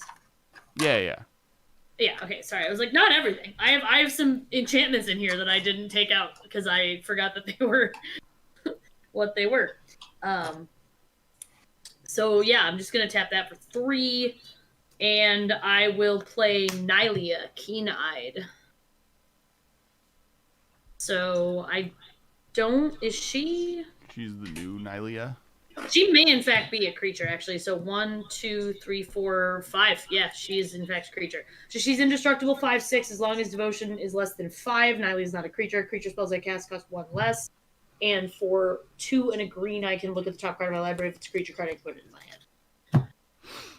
And then I think I'm going to pass with 3 mana open, actually. That seems pretty Cool. Pretty frosty. And tap the Weathered Wayfarer. I draw this here land. It's a plains. I'm going to cast Dusk. Says what? Destroy all creatures with power 3 or greater. Cool. You blow up Kethis. I'm mostly looking at Marshal's board. True. Honestly, Alright, I'm mostly so- looking at that zombie. Yeah. So I guess technically, does this zombie see the other people's creatures die? No. Like, does it see Kethis die and exile it?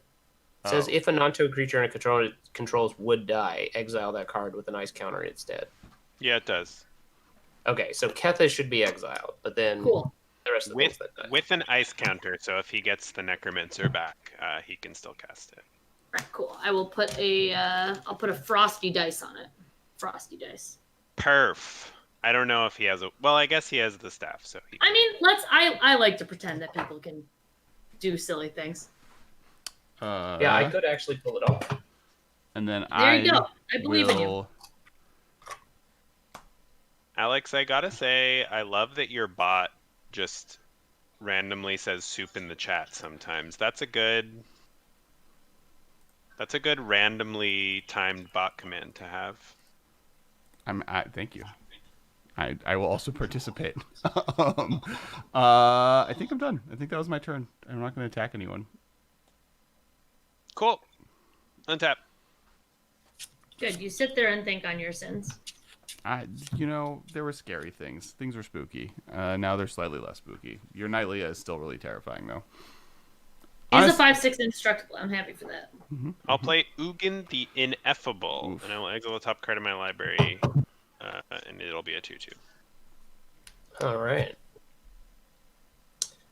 I need to find my dice. Done? Yes. I will pay triple snow to reanimate Narfi, the Betrayer King.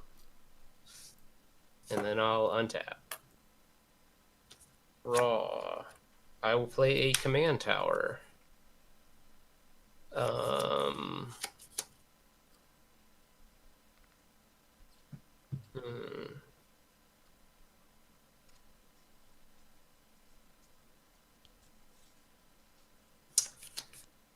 The Real Salties is here. Hello, Real Salties. They're making a Golos deck. The first one that was not good. You're revamping it. Yeah, Golos can be very good. Maybe problematically good. Yeah. I think I've heard that before. Yeah, I would say that it is problematically good.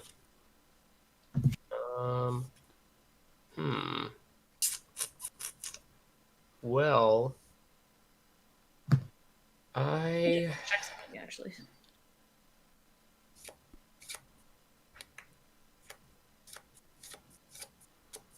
I suppose I will. That's spicy. So you're going like 5-color tribal, basically.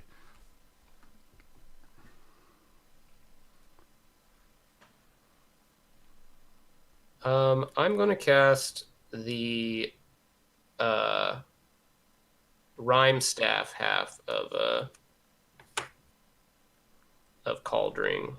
Mm-hmm. And then I'll say go. Okay.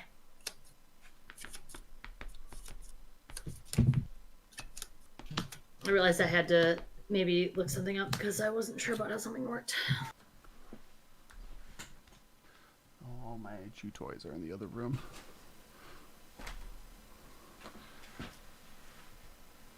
Well, stream, make sure to follow, and YouTube, make sure to hit subscribe, and also follow on the stream. We mostly look at the Twitch chat stream, so I know this is existing on YouTube right now, and there are people watching there, and I'm sorry I didn't see it. Ben's job is normally to be the one that looks at YouTube chat, but he's not here, so please hit that follow button. We will be doing this again next week. I'm unable to put any Oh, soup in damn. the At the end chat. of Marshal's turn, I'm going to look at the top 3 cards of my library and put a creature card in my hand. Do I have to reveal it? Yes, reveal. It's got Eternal Oketra. Oh, God. Yes, literally God. Yeah, she is literally a god eternal.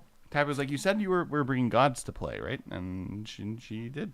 You did the thing. Yeah, Asika is definitely a good god tribal commander. So, I believe yeah. Loon in chat will attest to that. Oh, he's not here. Oh my gosh, he I always know, I watches. messaged him. He messaged me at the beginning of the stream. He's like, "It's so You funny wanna- you're playing Toralf."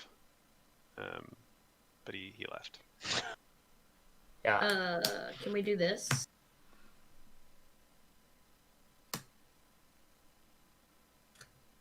Oh, Nethroi is the mutate card that can mutate and get power 10 or Oh no. Oh, to get Apex Devastator? Or I think you're thinking of Apex Devastator. Is that the no. Yeah, You get The real total power salty 10 or said- less, right? Yeah, it's Nethroi Apex of Death or something. Got it, Because they're all Apexes, the legendaries. You know what I'm talking about? You You don't don't They're actually have to Apex. do Is that things. Oh, thing called Apex got it. Devastator? Because they're The thing Apex that- Predators. I now understand. Yeah. Nethroi is what they're talking about. It's Yeah, just yeah. It's called Nethroi Apex of something or other. I But you don't look for Yeah, a power I- 10 or greater. You reanimate total 10 power from your graveyard. Yeah, I think I have to do this a little bit funky, but I want to play cards. So I'm gonna tap. Oh no, I can't do this. Never mind. Okay, cool. That's right. I am missing some colors. I don't have black mana or red mana that I can make right now. I'm just gonna make Marshall sad, probably. So Hess, Don't you're keep so making me mean. sad. Are you gonna rest in peace? I'm not gonna rest do in that. peace, but I might So in that case- exile cards in your graveyard. Your zombie thing turns my entire deck off. Oh, creatures cost 1 less, don't they? Cool. Yes. If only I could Your read my creatures card. do. So, yes. All right. So I can tap. Yeah, Golos is too good. Don't build around Golos. Golos is the easiest easy mode. I don't know if I can Nethroi tap is harder. 4. Golos, if you do something fun, someone brought up they have a clue and investigate tribal Golos deck, and it's gates matters and Yes, token I can generation. I can do this. I think. That's cool. So okay. So I'm gonna tap 4 mana for God Eternal Oketra. Then I am going to tap Bloom Tender for a green and a white. Gonna tap Mox Amber for it doesn't matter. But 3, Essica for 4, and Nylea for 5. And I'm gonna play Dragon Lord Dramoka. I don't know if Nylea is a creature. 1, 2, 3, 4. Oh, she might not be, actually. She's not. Okay, cool. Then no worries. Then I didn't cast anything. Don't worry about it. Then I just played Oketra. And instead, I will play a creature I can play for 5. And I'll play Seaborn Muse. I get a 4/4 zombie. Mm-hmm, mm-hmm. And then I will go to my end step and untap everything. And now Nylea is definitely. I guess I could have swung with Nylea because like she's gonna untap, but also I'm bad at Magic, so it's fine. I don't want to make enemies just yet. So right, all my stuff untaps. Fantastic. All right, cool. Yeah, I'm done. Sorry, that turn I went like super in the tank because I don't know how this deck works. Apparently, even though it's really not that different from what it was before. I'll play a land. Actually, I guess before I play a land and do this, how many lands in play? Michael, you have 5. I have I 4. do. You have 4. I will tap Weather Wayfarer.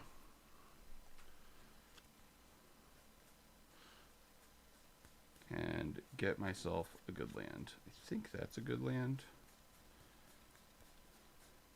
I don't think that does anything.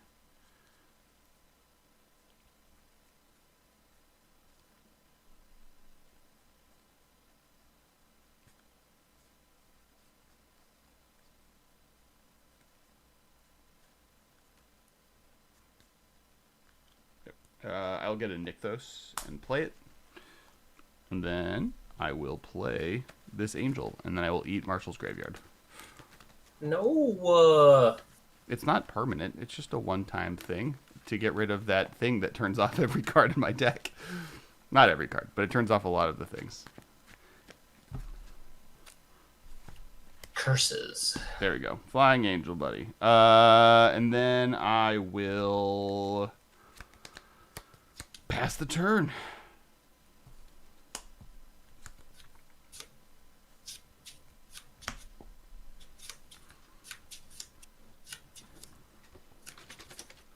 Brains don't really have swirls on them like this, but that's close.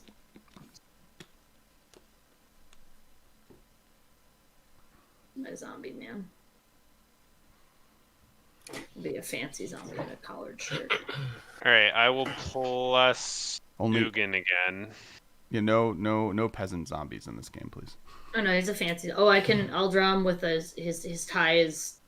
It's too late to draw it like done, but it can be like undone. Like he's at a fancy party and he's had a little bit to drink. Perfect. It's like a little. He's hot. He's got the like. He was on the dance floor. Play mountain.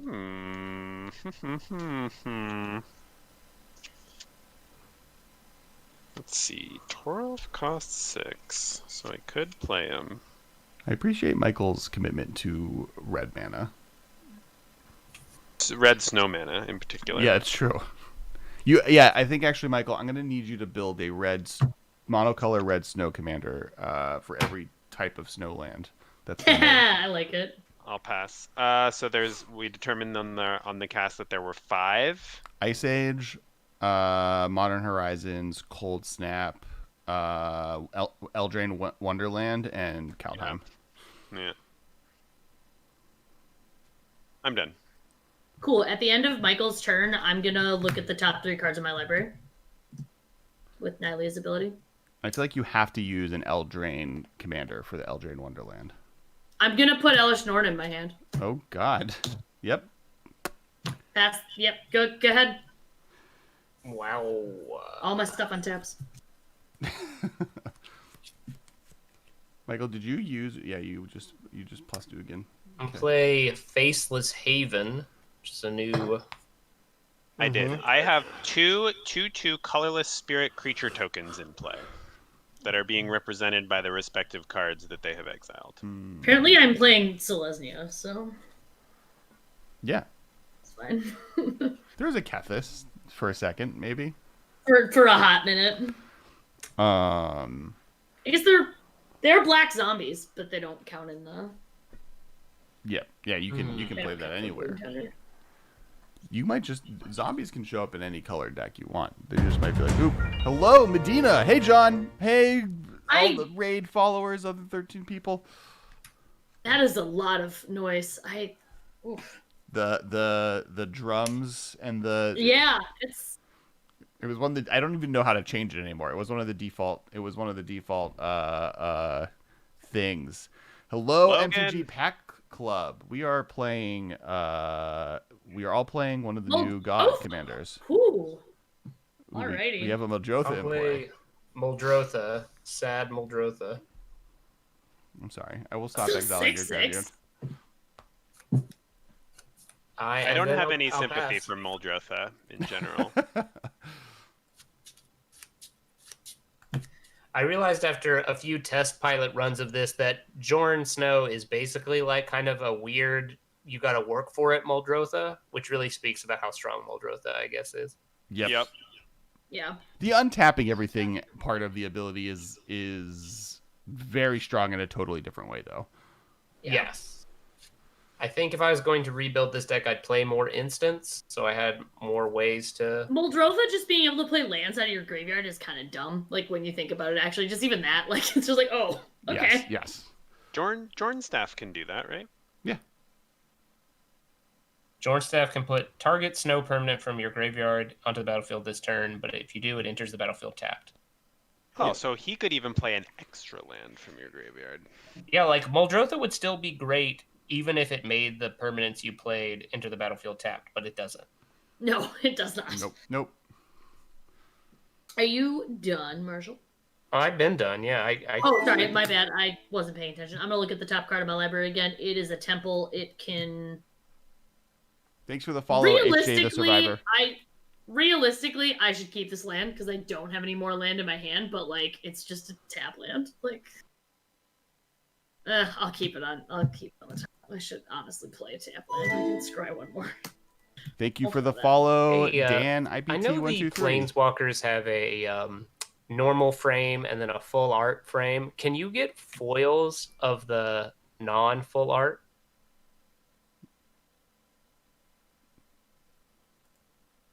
Do like foils exist of the standard frame Planeswalkers? Yeah, they do. I think so. For sure they do. Okay. Let's see how much I've muted myself to that because then I can talk to all my stuff in chat. Hello everyone from Medina Streams. We are playing a game of Commander where all of us had to brew a new deck using one of the new gods. I am playing Halvar in Sword of the Realms. I have yet to cast Halvar once. This is a Sword of the Realms deck. Michael is playing Torolf. Marshall is playing Jorn, God of Winter, and Tappy is playing Icica, God of the Tree. Play Swiftfoot Boots. Then I'm going to tap Bloom Tender for a green and a white. I will tap, Temple Garden for another white.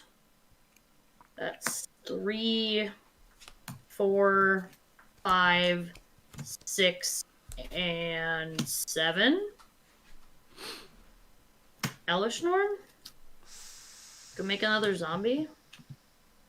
Yeah, all these die. Draw 2 cards. Hellish Norn, eh? All right. Yeah. Sorry. She actually taps. She comes in for 1 less because of Nylea. Kess, did you say you draw 2 cards? I did draw 2 cards. Cool. My spirits are deceased, and they put cards into my hand. Very good. I'm going to tap Michael, your Nylea HA, the and this survival's zombie, favorite. and I'm gonna flash in Hullbreacher and make 2 treasures. Oh. Okay. I'm just also putting gonna make cards another. into my hand, so I'm fine. I'm also gonna make another zombie. Yeah, you don't make treasure. He doesn't actually draw the cards. He was just putting the cards into his Oh, hand. Kessler doesn't actually draw cards. No, I actually draw cards. You got me. Okay, Oh. yeah. Two is fine. Like it's close enough. It's enough. Then if nobody has any responses, I'm going to put the boots on Elishnorn. Ooh, we got a Torolf fan in the chat. Nice. Yep. So I do like Torolf a whole lot. Michael, I'm interested. Do you have a Volcano Hellion in there? No. I guess that would be interesting. That's the one that like deals damage to itself and has echo. It deals damage to itself and you. No, it deals damage to any target and you, any amount. So okay. Right now, you could deal 31 points of damage to 1 creature and 31 to yourself, and then chain it around the board. Yeah, I guess that's cute. No, I'm not playing it. This is also like a first draft that I've never played before until now, so Yeah. there's room for improvement, surely. I think all these decks are relatively. This is the 3rd game I played, and one of them was earlier this evening on the stream, and the last one was yesterday or Saturday. Yeah. Saturday against. My deck is the most like put together, but it's only because it's just my Joda deck that I just switched out 20 of the cards. Are we getting attacked? Speaking of, who has creatures? Yeah, who has creatures out? Me and Marshall. I have a 4/4 and a 2/1. I have a 1/2 flyer. Okay, cool. I'm gonna send Oketra at Kess, and I'm gonna send Elish Norn at Marshall. Elish Norn is a 4/7, and Oketra is a 5/8 with double strike. Does Elish Norn have haste? Elish Norn does have haste because of the boots. Got it. Cool. There are boots. She's hexproof and haste. So who's attacking me? You are getting attacked by Oketra, who is double strike 6/8. I will block with Angel of Finality. Cool.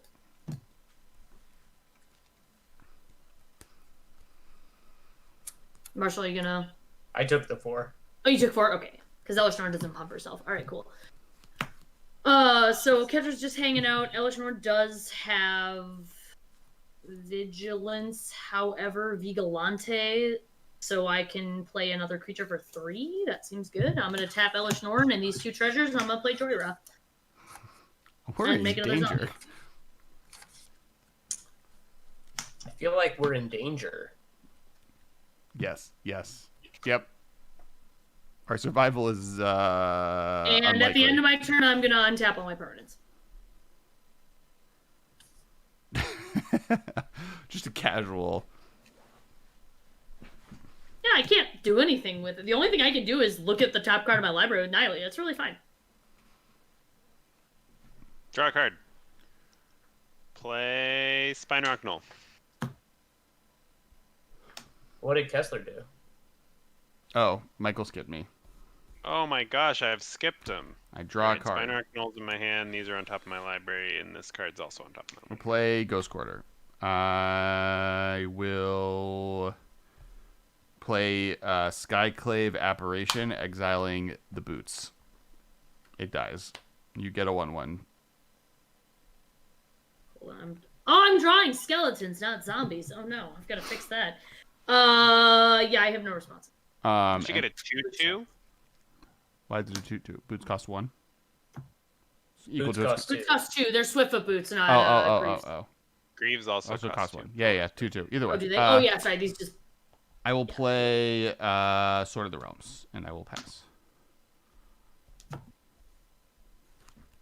Sydney, Cool. zombies Now are I'll skeletons draw. with meat on them still. And play Spine Rock Knoll. And I'll look at the top 4. Put this one under the knoll. This is also not what neck bones look like at all. They look more like this. You went to college to know things. You should know things. There's like a scapula here.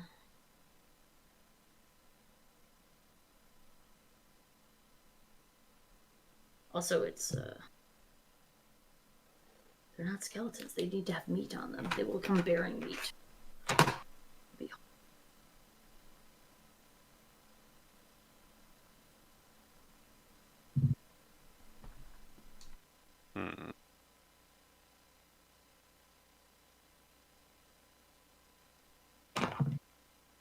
Alright, I'll plus Ugin. I'll get another die because he's at 7 now. Naturally, he'll hold bacon. And I will play Godo Bandit Warlord, who is going to go get me Dark Steel Plate. Oh, damn. I forgot. At the end of Kess's turn, I'm going to look at the top card of my library. I already know what it is. It's gonna... You got it. I'll equip the plate to Godo for 2. And I'll pass.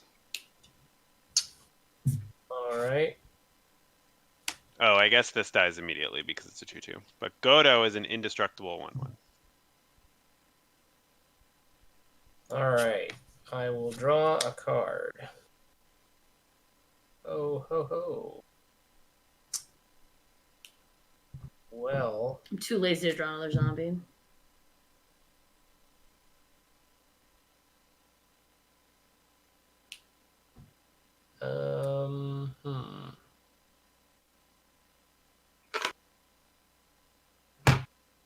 Give them some, like, greens.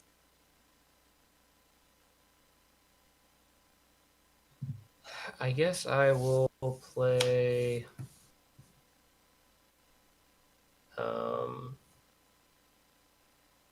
I'll play my own Seedborn Muse. Kind of just look like goopy skeleton.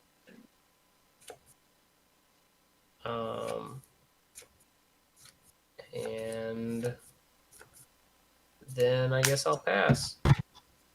Cool. Is a zombie anything but a goopy skeleton? That's what I mean, because like I was drawing skeletons, but like they have to be skeletons with meat, so I drew these 2 skeletons like bearing meat, kind of goopy. Like I think it kind of maybe worked. They're call it old good. zombies. So what do y'all think about skeletons and zombies being disparate creature type? I think they're different. I'm Well, fine. because also like skeletons are immune to slashing damage, right? Okay, cool. I think in pop culture they are different things. So Okay, but what do you think about cat men, giant cats, and tiny house cats all being cats? I think that is also fine. What about They originate more similarly than zombies and skeletons. okay, so is the same go for little tweeting birds, crazy bird-shaped horrors, and bird people? Yeah. Okay, where do you land on snakes, snake people, and then snake people by a different name? I would like Naga to be creature type snakes.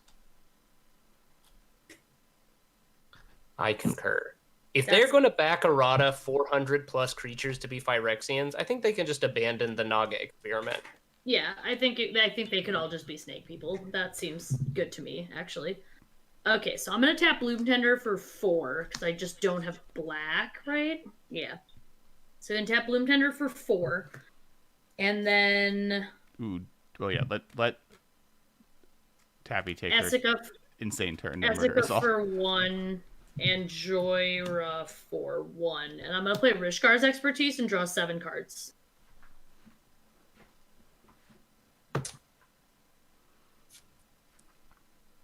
Yep. I am tapped out. Yeah. Then I'm going to play a land. And then I am going to tap. Oh, I can play something from my hand for free, right?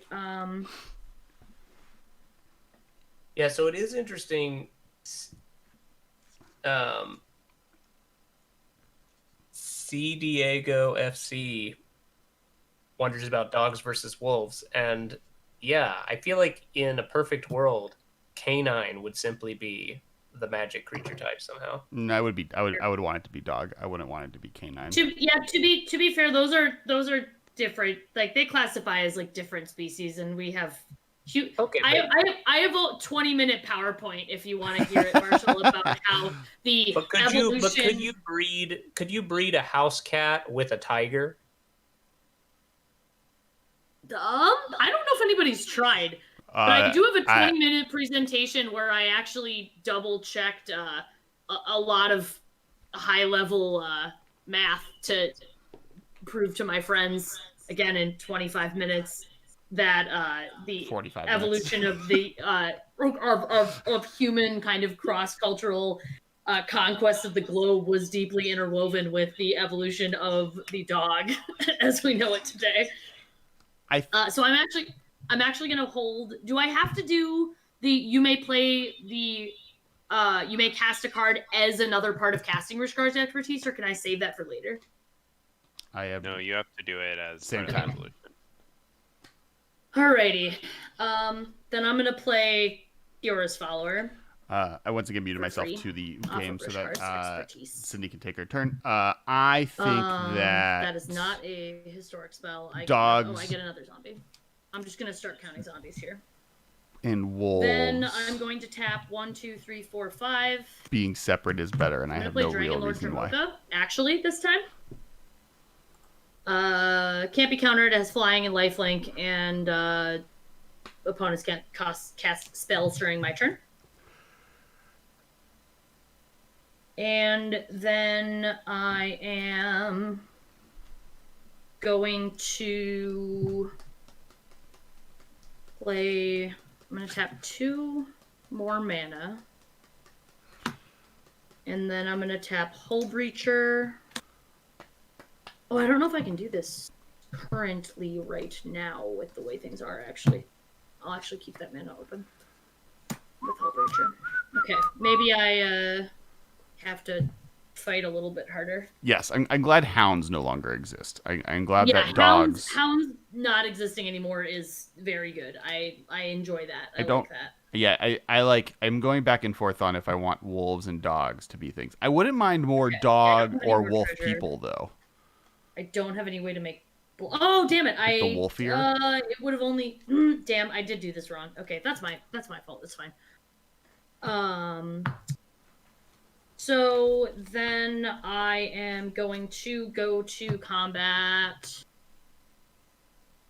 And I will swing at... Okay. So is Muldrotha still the biggest thing on the field right now? Godo Bandit Warlord is in play. Oh, what's Godo's power and toughness? He is a 1/1 currently with indestructible. Oh, okay. I think I can just... Cass, do you have any creatures out right now? I got nothing. I will destroy a land that you love if you come at me. So. I do have a command tower, but you can probably just destroy it if you want. I can't make red or black anyway, so... I'm going to swing... Cass is at 33. I'm going to swing 6... 12, 18, 24, 24, and then, actually I don't need that, just 24, 7, we'll do 31, and, Kiora's Follower came out this turn. And we'll swing... you do have one thing open. We'll swing the Hull Breacher at you, too, and then Kess is dead. And then we will swing... Side note, I would love... Oh, keep going. Oh, sorry. We'll swing Elish I would love Norn to see and Goddess Avatar Norn in settings that are Norn next and stages. So Goddess I'd like to see the Norn Avatar in at like Marshal. modern day And times we'll first, then the swing- future. I would love to keep skipping ahead. I guess we'll just let Michael hang out, actually. How much damage am I Fear taking? my indestructibility. Okay, you are taking 6, 12, 24, plus 7 is 31, plus 5 is 36. And what lands do you have currently? I have a Rejuvenating Springs, which is the Battle Bond Simic land, an island, a Temple of Enlightenment, a Temple Garden, a Seaside Citadel, Mox Amber is technically not a land, and a Command Tower. Cool. I will Command Tower would be it. Ghost Quarter your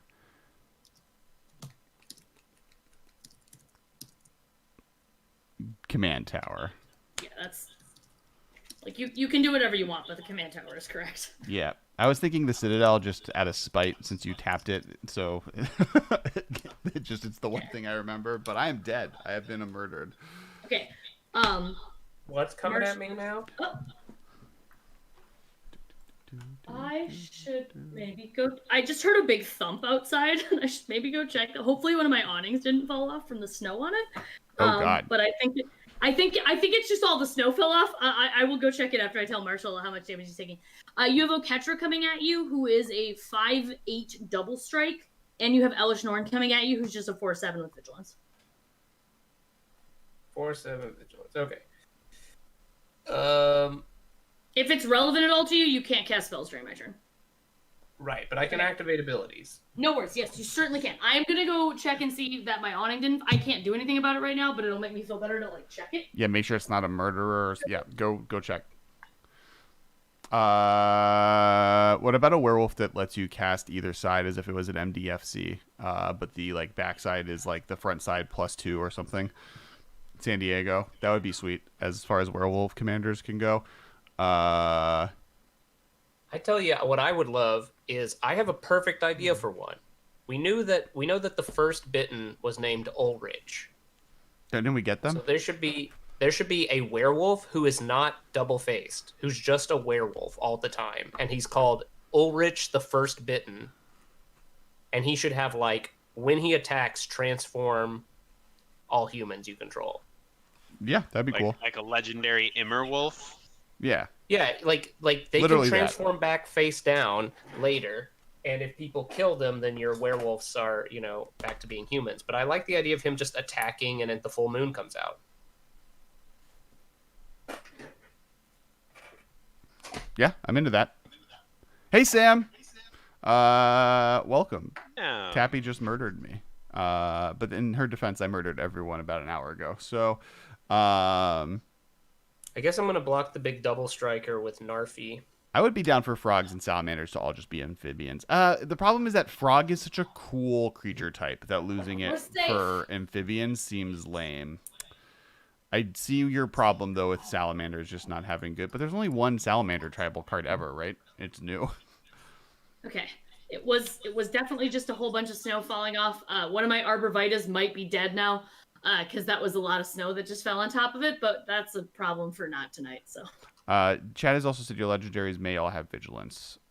I don't know what would have caused that, but that might be a thing. I forgot that the legendary that doesn't matter werewolf was Ulrich. Yeah, I thought that character existed. They all share all their abilities.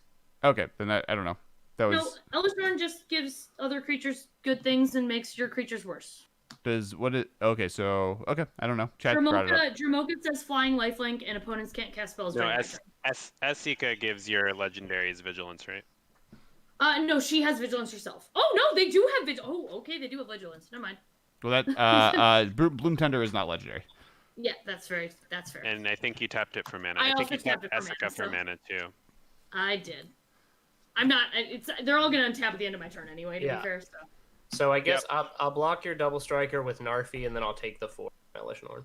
I think Korra is in late 1800s, not early. I think there would be the next one would be like the World War II era. Side Norna would be the next, as far as technology goes, and her age. Sorry, Tappy, continue. Yeah, no, it's all good. I'm untapping right now. So. Wait, My Marshall. turn?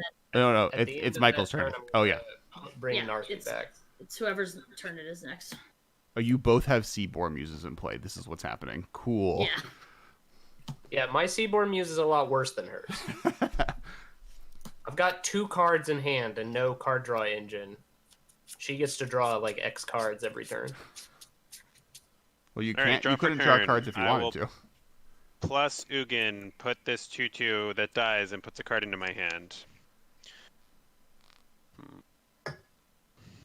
See, Michael, I'm helping. Now you're Ugin just draws 2 cards. Are you helping? I'm hoping that you drew a board wipe with all them cards. Nope. Dang. Yeah, most of those things existed like turn of the century, and I like worry they I'm like running they're into like that showing them issue in with Ventum, all which a lot of brand that new built happened. from scratch decks, and that I'm playing all the fun memes and none of the removal spells. I was playing the removal spells, and then I was murdered. I wonder why you were murdered. I did cut some of the board wipes, but at one point I had 12 board wipes in the deck, and I felt like that was going to be unfun for everyone. They're right here. Look, I can show them to you. So there's a Wrath of God, a Day of Judgment. It's a Raven. Well, I form. guess I just have to hope that Marshall can do something, because I'm just gonna dirtle. Because I don't have a board wipe. 1, 2, 3, 4, 5. I'm gonna play Gauntlet of Power, Naming Mountain. I'll play Primal Amulet. And then I'm gonna be done. All right. I will draw a card. I'm gonna look at the top card of my library with Nylia's ability in the meantime. That can go in the graveyard. It's a bird of paradise, if that matters to anybody. In 10th place.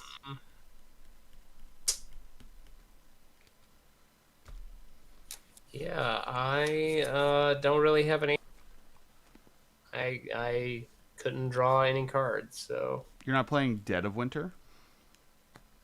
yeah. But I have only 3 cards in my hand, and None he's of- got Hull Breacher in play, and so I can't make more than 3 cards appear in my It's hands. fair. It's fair. Also, if it would make you feel any better, I have Counterlash in my hand.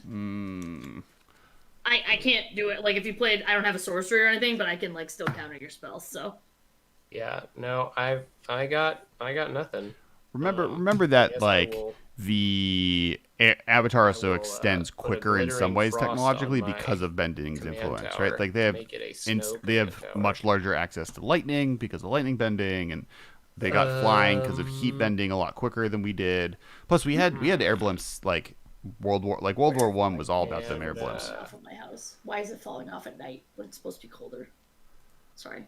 Then I'll pass. Okay. I'm gonna look at the top card of my library with Nylia. It's not a creature, so if it's a creature, put it in my hand. Otherwise, I may put it into a graveyard. Yep, planes, you can go straight into the yard. Cool. I don't think I need to do this, but I think I can just like do some stuff. Okay. Board So wipes, this time I'm actually gonna pay attention. I'm gonna tap Bloom Tender for 4, and Mox Amber for red because I need 2 red sources. I'm gonna play Urabrask, so all my creatures have haste, just in case I need to play a few more. And then I also get a zombie number 2. And then I'm gonna untap Bloom Tender with Kiora's Follower and tap it for 4 more mana. And then I'll tap 1 and play Ramos and get another zombie. Oh crap! Technically, I should have drawn twice off of Joyra for that. Okay. I guess I'm And I'm pretty sure I just have enough. I don't know how much there murder. is to block. I just don't want to go to my combat step until I have all the creatures that I need. Maybe I need more. Shoot them. Shoot them. Um, Wait, do you have the way to give them haste? Do you have an Urabrask? Yeah, I have Verb Rest. So every creature you get is better. Yeah, Actually, never mind. One of the cards I just drew off of Joyride doesn't matter. So I'm gonna swing basically like everything, at a lot of people. I'm gonna swing. I have 7 zombies, and they are 6/6 zombies, so that's a lot of damage.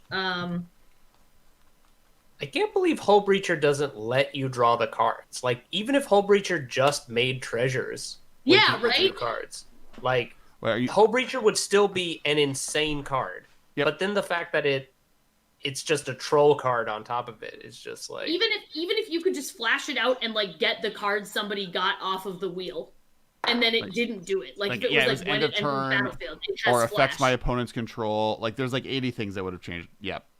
Yeah, like the fact just that it don't is like- this way. I just don't like flash. Your opponents can never draw cards again. No, it's really dumb, honestly. Like The fact that like mana, not mana tithe. What's the card I had in play that's like an enchantment? Smothering Tide. The fact that Smothering Tithe was a like immediate commander staple that has seen play in every single white deck whenever possible, and Hull Breacher is strictly 100% better than it. well, it's yeah. I mean, like it's And enchantment versus Not creature. strictly better, color. though. Enchantment versus creature does matter, but it is mostly better. Well, it's also not still- strictly better because Smothering Tides gives you a treasure off of everybody's draw step, and Hull Breacher doesn't. So assuming Oh, people sure. don't have card draw, or they have other ways of getting card advantage, like me with my Ugin, you would Hey, still Carson. be getting treasures off of Smothering Tides. Yeah. It strictly better is hard to say, but like mostly better, I don't think is hard to say. No, certainly not. And I think also we could definitely say it is significantly worse for the game that Hull Breacher exists than that Smothering Tide exists. Yeah.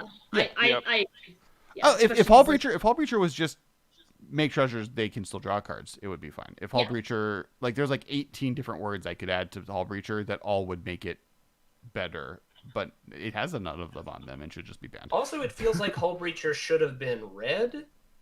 That like- the color one doesn't bother me too much. I I'm just agree with tired you. of- I agree I'm with so you that it tired feels of, like a red just card. Insane cards just being in blue because, and I quote Mark Rosewater, "Blue is the color of magic." Well, no. I mean, it's in blue because of what it's doing is historically been a blue effect, right? Like shutting down people's draw steps is in blue. It's been or blue. But it's also been and in other- white. It's also been in white. Spirit of the Labyrinth. Sure, but it I doesn't feel mean like- it's I not feel a like blue the thing card. that- I feel like the thing that makes it more white is the instead of. Like, if it was just like a tax on people drawing extra cards, then that like. I feel like honestly, like, or it should just be Azorius. Like, this feels like a very like it should maybe just be 2 colors. I don't think this effect should exist anymore. I think it could just go away. I hate Narset. I hate Hull Breacher. Yeah. I hate So Michael, you have 1 creature. I do, guess yes. It is we a should 1/1 with Indestructible. Cool. Oh, a 2/2. It's a 2/2. Red creatures get +1/+1. Nice. I'm gonna swing 42 damage at you worth of zombies. And I'll block 1 and only and take 36. Oh, I'm die. also gonna. I was also gonna swing other things at you, but that also is fine if you're just gonna take 36, and that's cool. Then Nylea, Dramoka, Ramos, God Eternal Oketra, and Elish Norn can go at Marshal. So this is 7, 14, 20, 10 from Oketra, and so that was 34 with Elish Norn. All right. Well, I will. Let's see. You got. I can't stop the flyers. So how much the flyers do to me? The Flyers, Dramoka is 7 and Ramos is 6. All right. I'll take 13 in the air. Go to And I gain 5 because Dramoka has lifelink. Judge Sam says, yeah, a version of Smothering Tide that is required them to pay 3 instead of 2 would be strictly better than Smothering Tide and still miles weaker than Hull Breacher. Oof, yeah, that's a.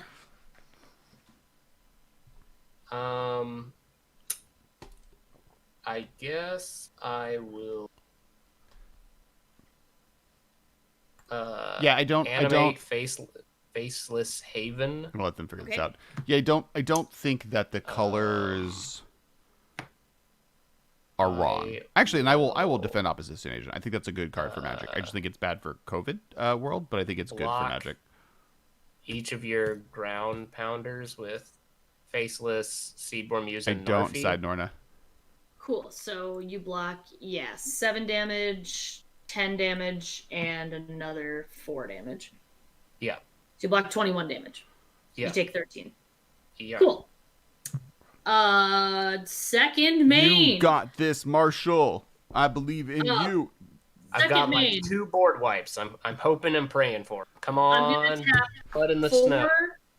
and Just Supreme Verdict and your 2 black. of my creatures, and I'm gonna bounce your Muldrotha and take another turn. Oof. I can't stop that. Well, it was I Connor get for a draw a while. card off Joyra. It's Artisan of Kozilek. Sorry. Thank This you is- for the follow, Wrangler Slim. Congratulations, Tabitha, for the murder you've committed. I committed 3 murders in a row. Yeah. I just made people bread until they died. You actively murdered them. That's Do I still get my banana? yeah. Well, no. You have to come on the podcast and explain the genetic history of bananas and the future of them as well. That was the that was the deal we made here. I've already written a paper on this, and I'm ready to update it to 2021 or whatever the year is that I get the banana. Do we have to have Gavin on in his banana suit as well, just to be the differing opinion or the pro banana lobby? I feel like he should just be like sitting in a big chair, crossing his arms, like occasionally nodding, like, yes, I agree. Like, like we don't want you to talk. Just sit there, look handsome, and wear this banana suit while we talk with you. honestly, like that is a pitch that Gavin might just go for.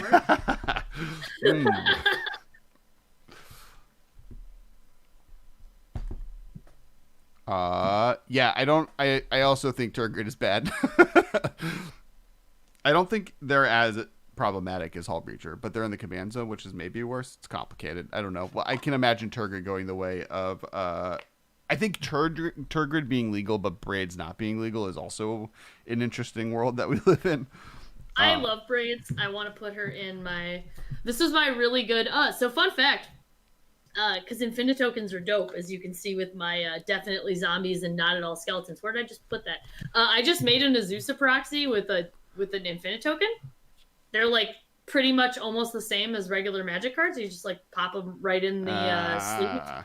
Assuming that you use a like a semi-permanent marker, like these you have to wipe off with a little bit of alcohol, otherwise they'll rub off it like onto your sleeves and then they'll get on your card later. But as long as you use something like this, you can just write stuff on your Infinite tokens and put it right in a sleeve. It's kind of fun. Yep, I am terrible at the specific action of cleaning them off. So these are from months ago. These drawings. Yeah, just use a little splash of ethanol on like. Yeah. You can also if you just take the dry erase marker and scribble on top of it and then erase it. Yes. That works as well. That also will work. That also works with Sharpie, actually. If you Sharpie on a dry erase board, you can unsharpie it by using a dry erase marker, which I learned in high school when I Sharpied all over a dry erase board in a classroom and got in trouble. And I was like, wait, I fixed it 3 hours later. Sorry, Marshall. Go. No, it's all right. I was trying to weigh in on the Turgid thing. Yes. Please do. Yeah, Matt please says stop Turgid us. makes this card viable again, but I will assure you that Tiny Bones did that already. Tiny Bones definitely makes this card super viable. Turgid feels like another big honkin' mistake, and like, wow, did they let even a single person who plays Commander look at this set first? I mean, she seems like she might be strong enough to see Standard play. I don't know what Standard looks like, but Yeah. I think some like That is always the issue. Is like some of these cards, they like are designing these cards to be good in Commander and also see standard play, and sometimes the correlation of those two things ends up with cards being extremely powerful. Hall Breacher being in Commander Legends is the one that's like, oh, this doesn't need to exist. With the stuff that is going into Standard, I'm less like, oh man, why does this exist? It's more like, well, if this is a problem, they need to get rid of it. But that's true of everything. The issue is that the like, rightfully so, the Commander Rules Council like definitely leans hard on the like cards that are unfun people will start playing with. And I think it like with stuff like Turgid, that's really easy to do. Like the band as a commander almost doesn't really need to exist because you have the option before the game starts to say no thank you.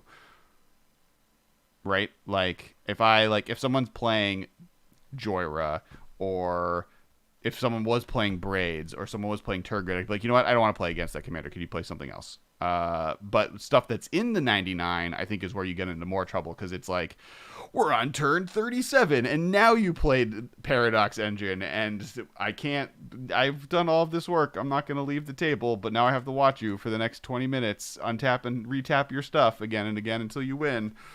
Yeah, I don't know. Yeah, I don't know. Yeah.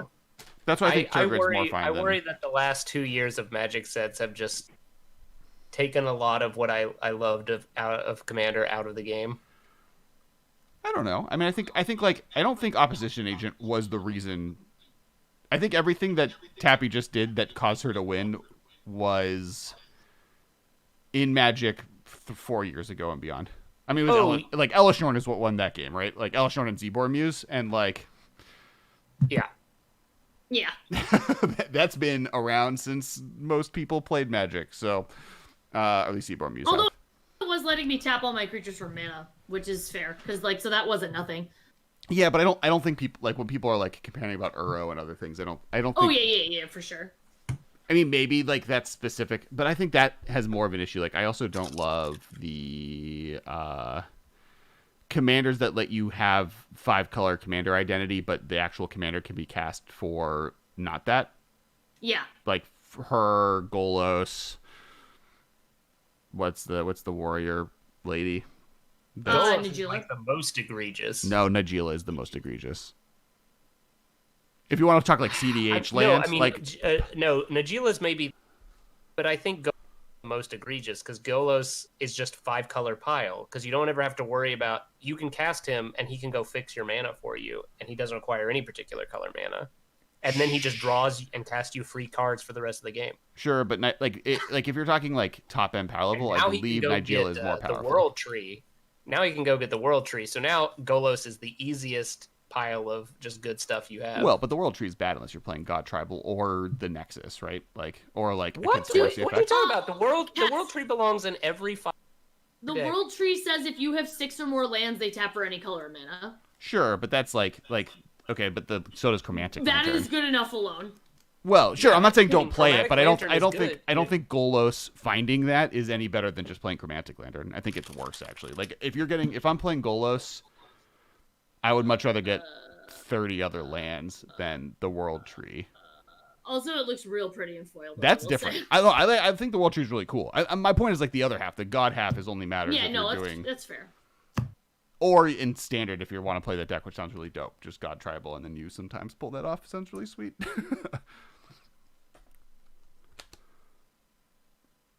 Sisage, Agatha. I didn't go like full on God in here because I wanted to keep all my villain theme from the original Joda deck, but I put enough in that like. Najeela, Sisay, and Golos are all CDH decks. Yeah. Golos is the best in casual. Najeela is better in comp stuff. I agree with all that. This is from Amber. Hi, Amber. Hi, Amber. Side note, tell me on Twitter. We don't have to go through it. And to Xflorge, I don't think after a conversation for a good 10 minutes about how Hull Breacher effect should never be printed, this is a group of people that would be okay with Leovold being unbanned. Maskwood Nexus is dope with World Tree, but that's a 2-card combo that I'm fine with. If you want to play a Golos deck that's doing that, that's dope to me, because you also just win. And it costs 11 mana, right? The World Tree is tap it and then tap 10 other mana. Bringing it up. Anyone? It's right in The front World of Tree is, tap Wooburg and the World Tree. Sacrifice the World Tree. Search your library for any number of god cards. Put them onto the battlefield and shuffle. Is I it could just double? read it. It's in front of me. Yeah, it's double Woolberg. So it's 11 mana, and then you get to do its insane thing. Now, the first half is good, right? But, like, it's fine. I think it's a cool card. And it's only good in 5-color decks. Well, it's only playable in 5-color decks. Yeah. But yeah, like, I mean, I would definitely play a World Tree in, like, my 5-color Ocean deck. Yeah, you should play it in every 5-color deck. I'm not saying you shouldn't. But that's true of a lot of, like, rainbow lands, I guess. Or chromatic lanterns.